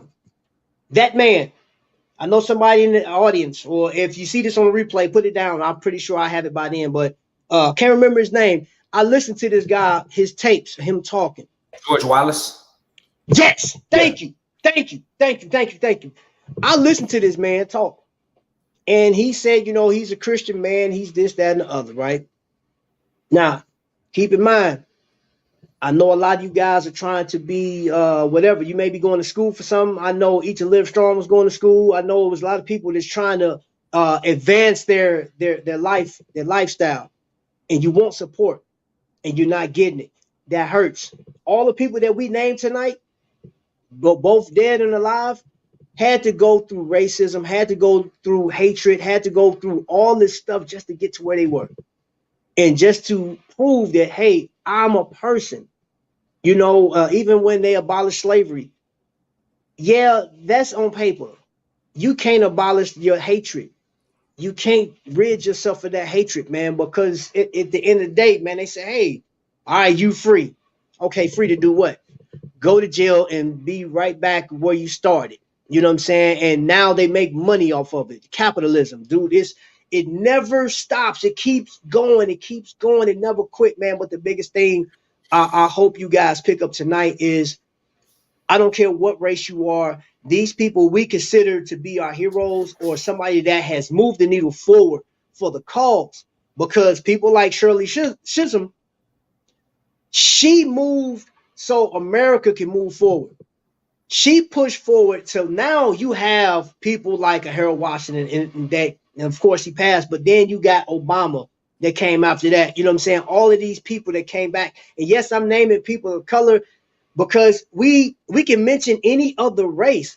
It's just like the black race is always counted out, always just trampled on. I just saw a video the other day where two guys fighting. White guy walked in the black guy, the teenager walked in the teenager's face, and the white guy, I think he pushed him. Black dude stole on him. The police came over. They separated both of them, but they leaned on the black kid and arrested him. And everybody walked away. The guy that hit him first walked away. I'm like, wow, this is how we view. So when Shirley was out here running for president, she's begging the people, hey, look, I'm just fighting for you because you want to be free. And guess who that falls on? That falls on every Hispanic, every Native American, every poor white, every poor black, everybody in this gumbo mixing bowl that is underneath the pressures of the people that's making more money. You pay taxes every day. All of us are paying taxes, I think, for the most part. If you're not, if you're not, IRS gonna be seeing you soon. Right, you know what I'm saying? Like, and she, as well as hundreds of thousands, if not millions of people, have fought, died, been bitten by dogs, beat, hosed down, and all these people fought for what? For better America. You know what I'm saying? Like, I didn't believe when I heard Trump say, let's make America great again. And T.I. said it best when that young lady, whatever her name is, said, like, he said, I believe in making America great again. He said, what part of America was great? Tell me, was it crack era? Was segregation? When was America great? And I tell you when America was great is when it was in the clutches of the people in power. That was great for them. Poor for us. Poor for our ancestors. You know what I'm saying? But I say, man, thankfully to the people that's fighting so hard for us to continue. And I'm glad you asked that question about Kanye West. Regardless of my personal feelings about it, I do feel the pain of what, what's your worth, bro? And I ask this for anybody. What is your worth? How do you feel? Because I'm gonna tell you something that rides in it hits rich and the rich as well as the poor. Kate Spade was one that could, she committed suicide, you know what I'm saying? And it was words that she couldn't take it. How is it that somebody that has so much still feel unloved? Feel like, okay, I've accomplished all this, but like only time you come around is when you want money.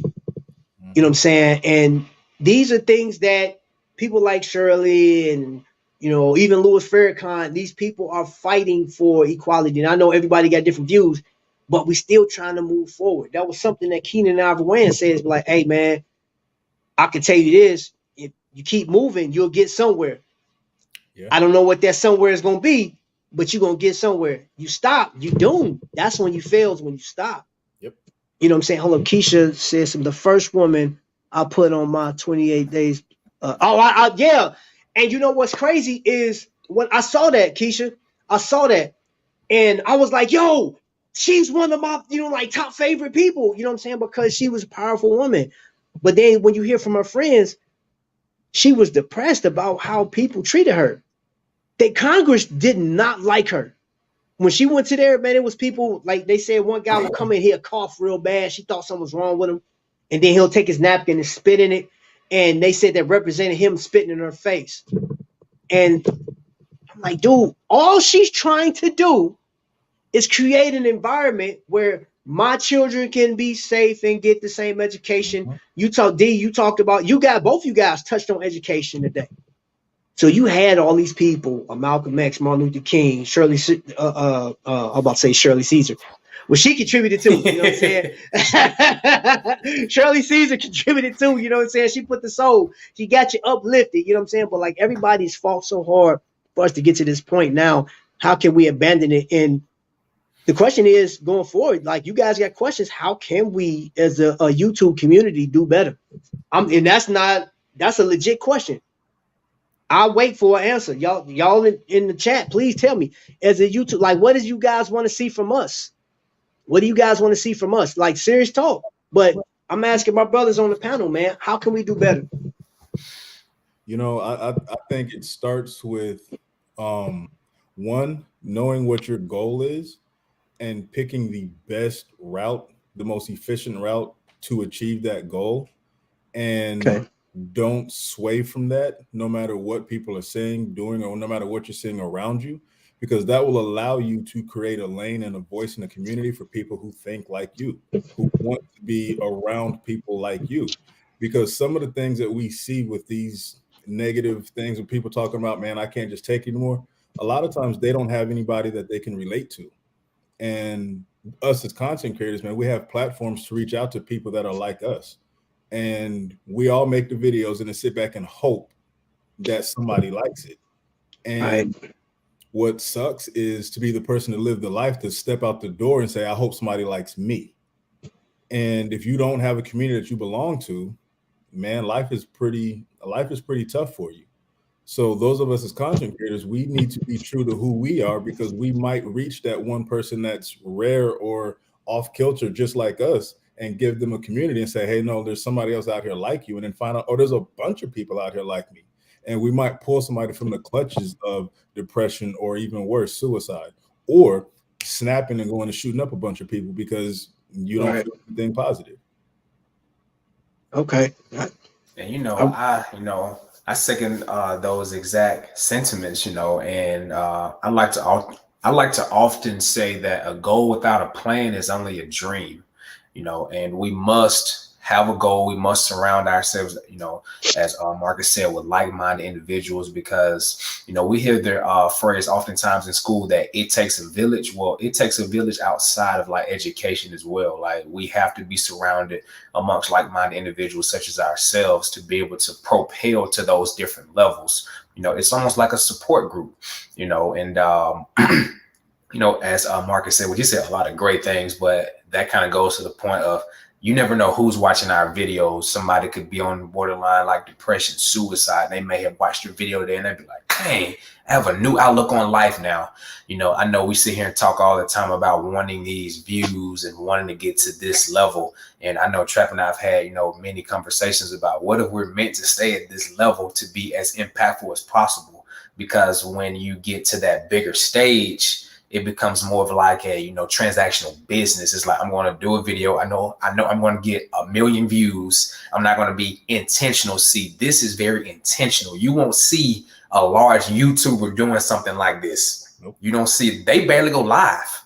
You know what I'm saying? So we're being very intentional right now because we're trying to spread history, you know? So I think, you know, if we don't get to that point, I think we're where we're supposed to be exactly. And that's to be very impactful to just the rest of our viewers and just the rest of the people that are watching us, you know, on a day-to-day basis. So I love YouTube. You know, I love to do it with my family, you know, and of course we all, you know, we all think that we deserve more views, you know, but at the same time, we have to fight, you know, with the systemic YouTube and how it pushes us out and how we can't go too far and, you know, we're being reeled back in, you know. So I mean, we're still having to go through all of that, but at the same time, just meeting great individuals, you know, like y'all, you know, and just being able to network and just build friends, you know, through these crazy times. I think that's worth its weight in gold when it comes to just doing this platform, because we would never have known each other, you know, if we hadn't done this, you know. And I met Trap, you know, on a cruise,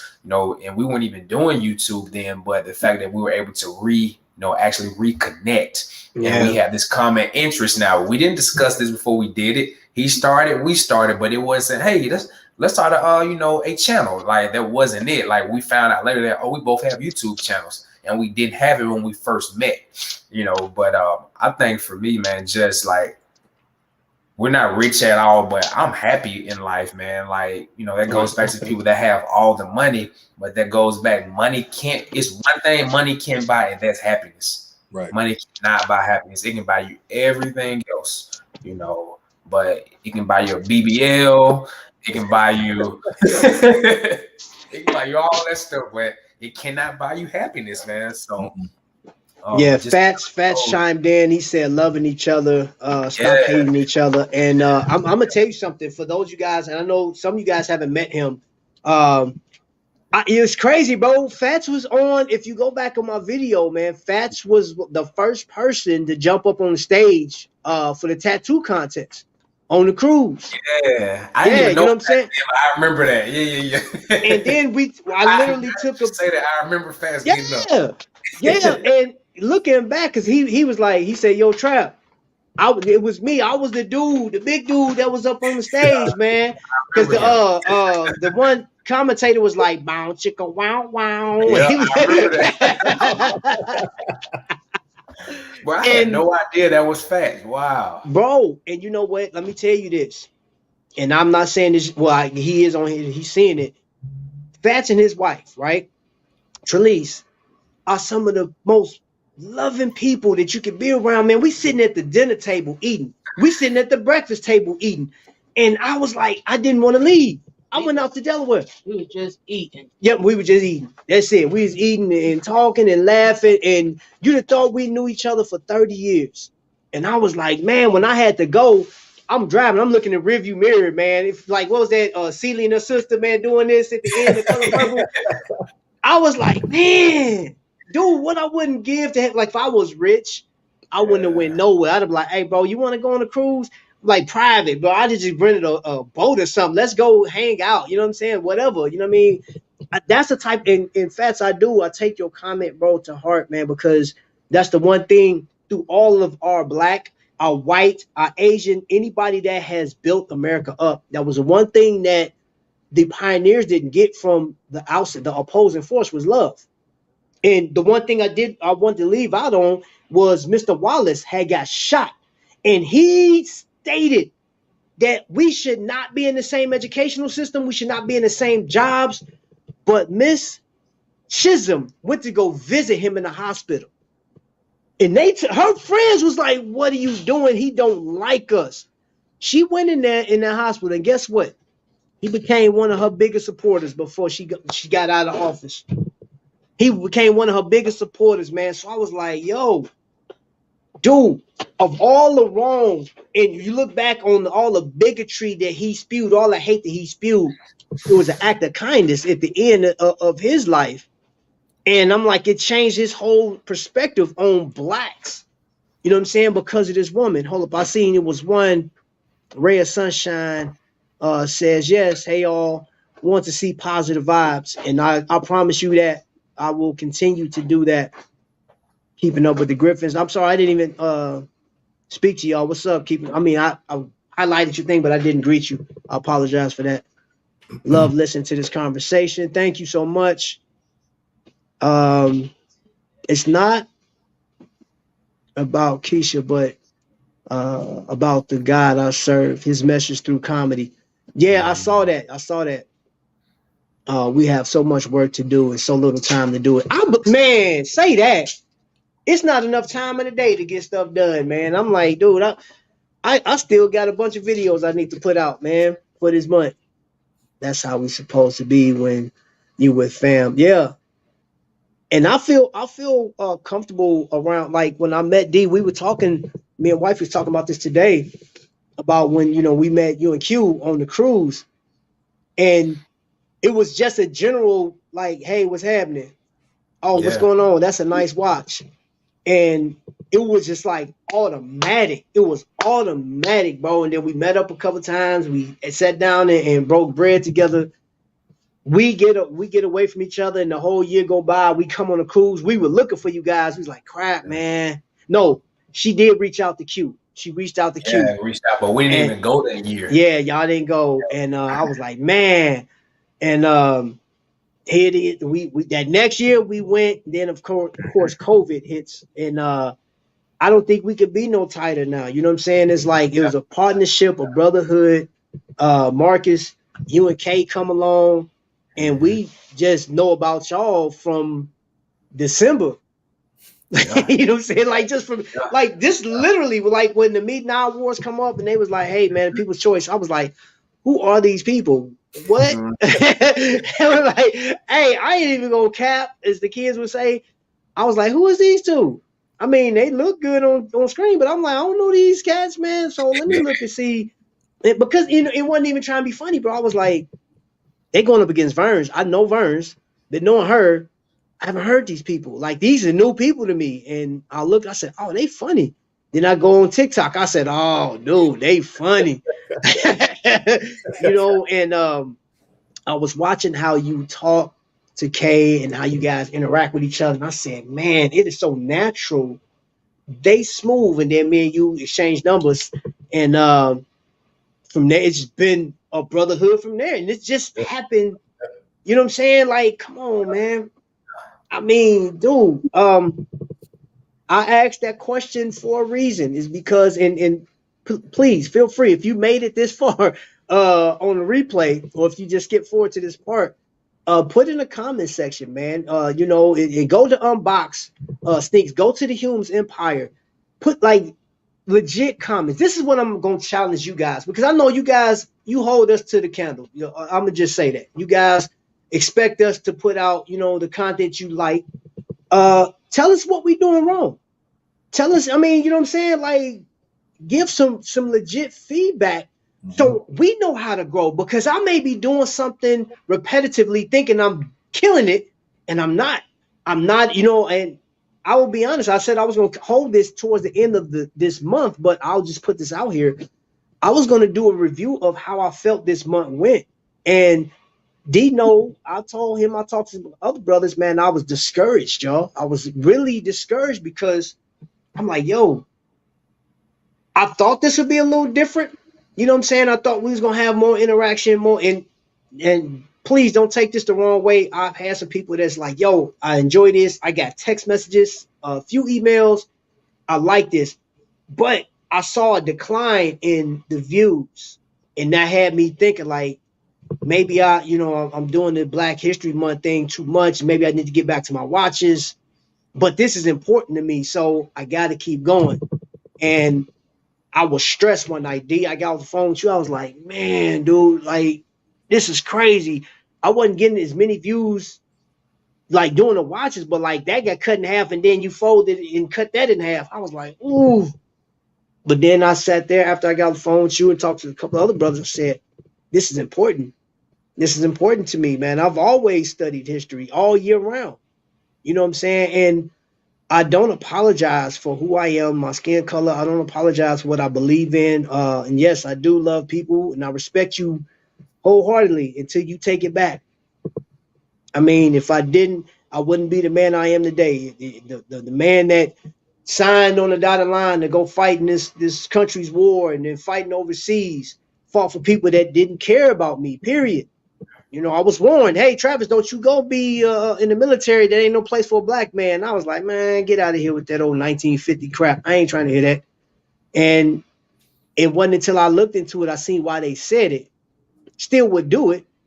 Still would, you know what I'm saying? Because that was my purpose.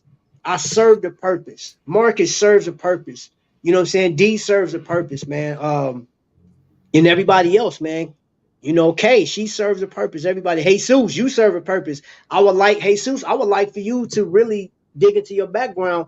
And I'll tell you this. I'll go as far as this. You find out your background and whatever it is, you want to come up here and talk about it, bro, the floor is yours. The floor is yours. That's anybody. I'm offering that to you. I would like to know more about you. I would like to know, you know what I'm saying, what makes you tick, what is so big about your family that I don't know. You know what I'm saying? Or so small. I don't care what the information is. If you feel it's important, share it. Let the world know. That's if you want to. That's just an open invitation. You know what I'm saying? Kesha, hey, I'm being honest. I'm just being honest. I mean, call it transparency or whatever the case is. I'm just being honest. Dino, yeah. Me and him talk for a while. You know, I talked to Marcus. I was like, yo, bro. I just talked to Tommy big time. I was like, yo, bro. Jeez, man. I'm like, I don't know, man. This is, you know, and my programming, you know, after this month is up, the watches, we bringing the watch battles back in here. But guess what will continue? The history lessons. Mm-hmm. That's going to be a part of the show going forward, man. You know, everything that we've done, we have to celebrate these wins. Got to. Yeah. I got this hat from a man made this hat down there in Atlanta. That's cotton on there. Yeah. The legacy of our people and the blood that we shed, man, building this country up, man. Yeah. This hat represents my family because my last name is Wiley. For those that don't know that, my family traces back to Jackson, Mississippi, where we got our freedom. We have Battles. Our last name was Battle at first, and then we adopted the Wiley name. And Medgar Evers Wiley, the first, well, he was the second person to work for the NAACP. He was a secretary. And you look up Medgar Evers, he died in front of his house. Got sniped from across the street. And all he wanted to do was for us to evolve with everybody else. He wanted us to have a place at the table that D was talking about earlier. He lost his life, but it wasn't a sacrifice, man. He pushed forward. Somebody else just picked up a baton and they kept it moving. So I feel like we're obligated to take this baton and keep rolling with it. Whether we talking about sneakers, watches, doing mukbangs, you lifting weights with your wife on the bar. Hey, I don't care how it look. Just keep moving. You know what I'm saying? We're gonna keep moving, bro. What y'all got to add, bro? I mean, I'll just add, I know, we talked about you and, just the level of support you get when you're talking about Invicta watches and so forth. And then now when we're really talking about business and, the level of support has dwindled immensely, but the people that the views that you're getting are the people that want to be here. Yes, sir. And this just allows you to really distinguish the real from the fake.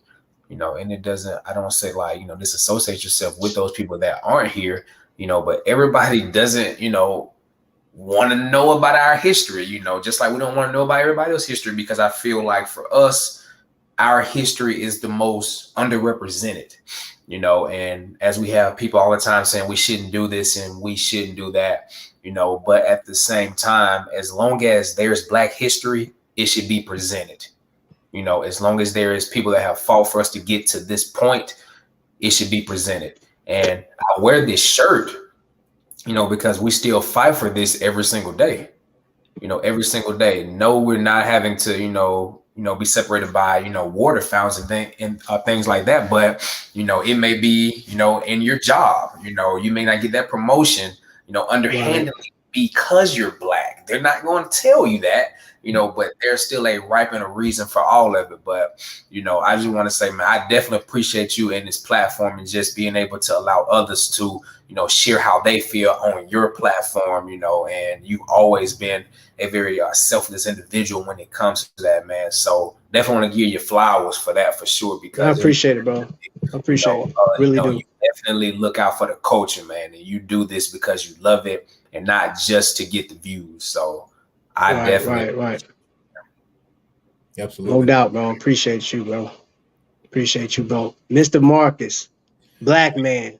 Man, look, I'm going to take a page and I'm gonna say, you know what, I'm not going to talk about any of the figures from history. I'm going to talk about the man that put this together today. Because what you've done this month thus far, I don't know anybody else that's done that. I don't know anybody else that's put out the quality content that you've put out. I don't know anybody else who has taken the perspectives that you've taken.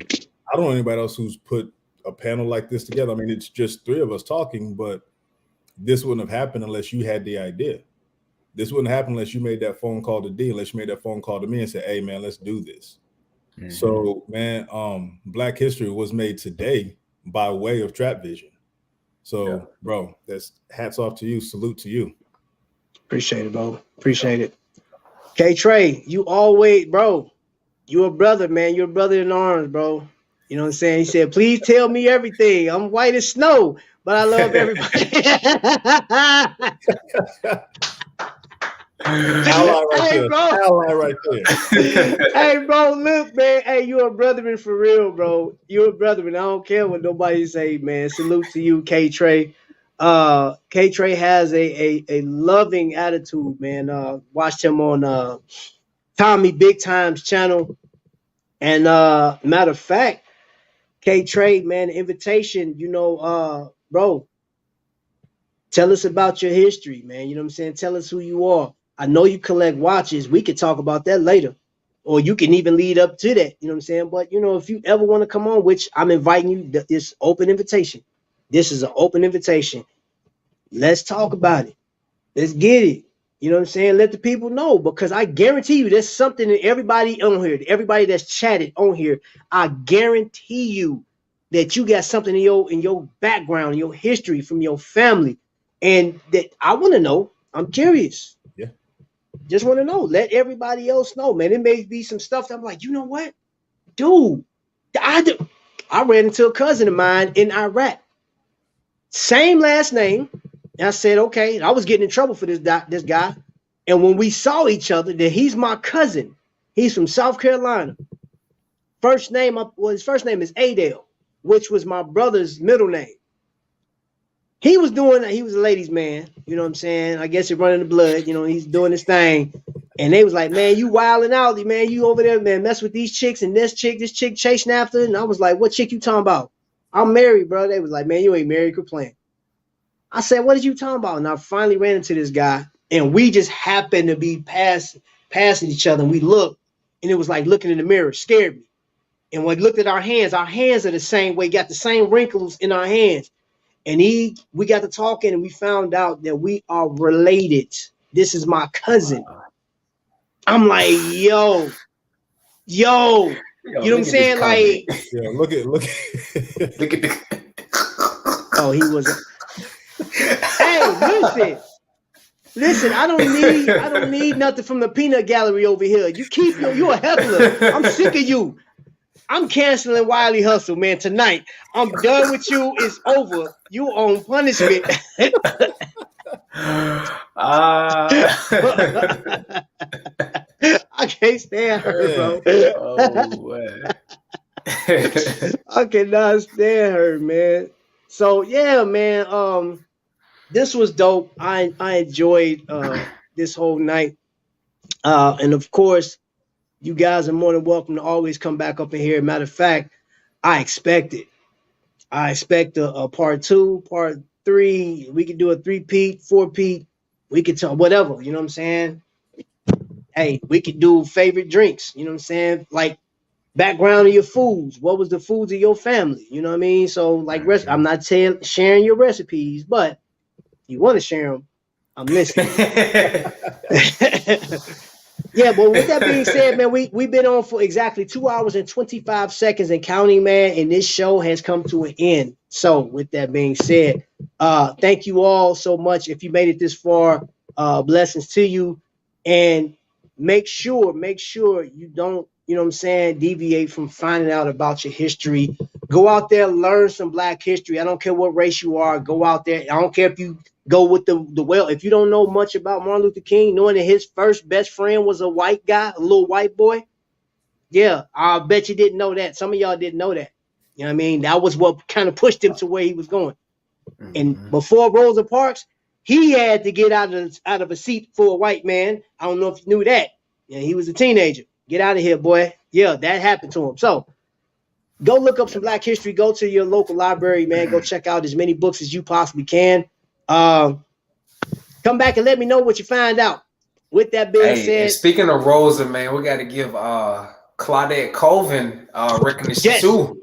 Yes. You know what I'm saying? Sir. So, I mean, we always hear about Rosa Parks, but Claudette was actually about, I want to say, 8 months before Rosa. But it was before, it was before Rosa.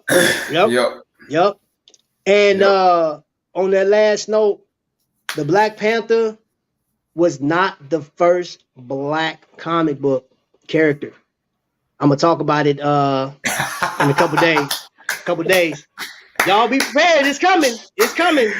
I'm doing a comic book set. It's coming. Here it comes. If y'all was thinking in Black Panther, and Black Panther had nothing to do with the Black Panthers, he came actually 6 months before the Black Panthers. Just giving you same year, but way before. So anyway. Yeah, hey, I'm just saying, bro. I'm just giving y'all a little knowledge, man. It's coming. All this stuff will come back and more, man. Y'all tune in to the next episode, man. So with that being said, man, thank you guys so much. Blessed to everybody that came in, but y'all be blessed.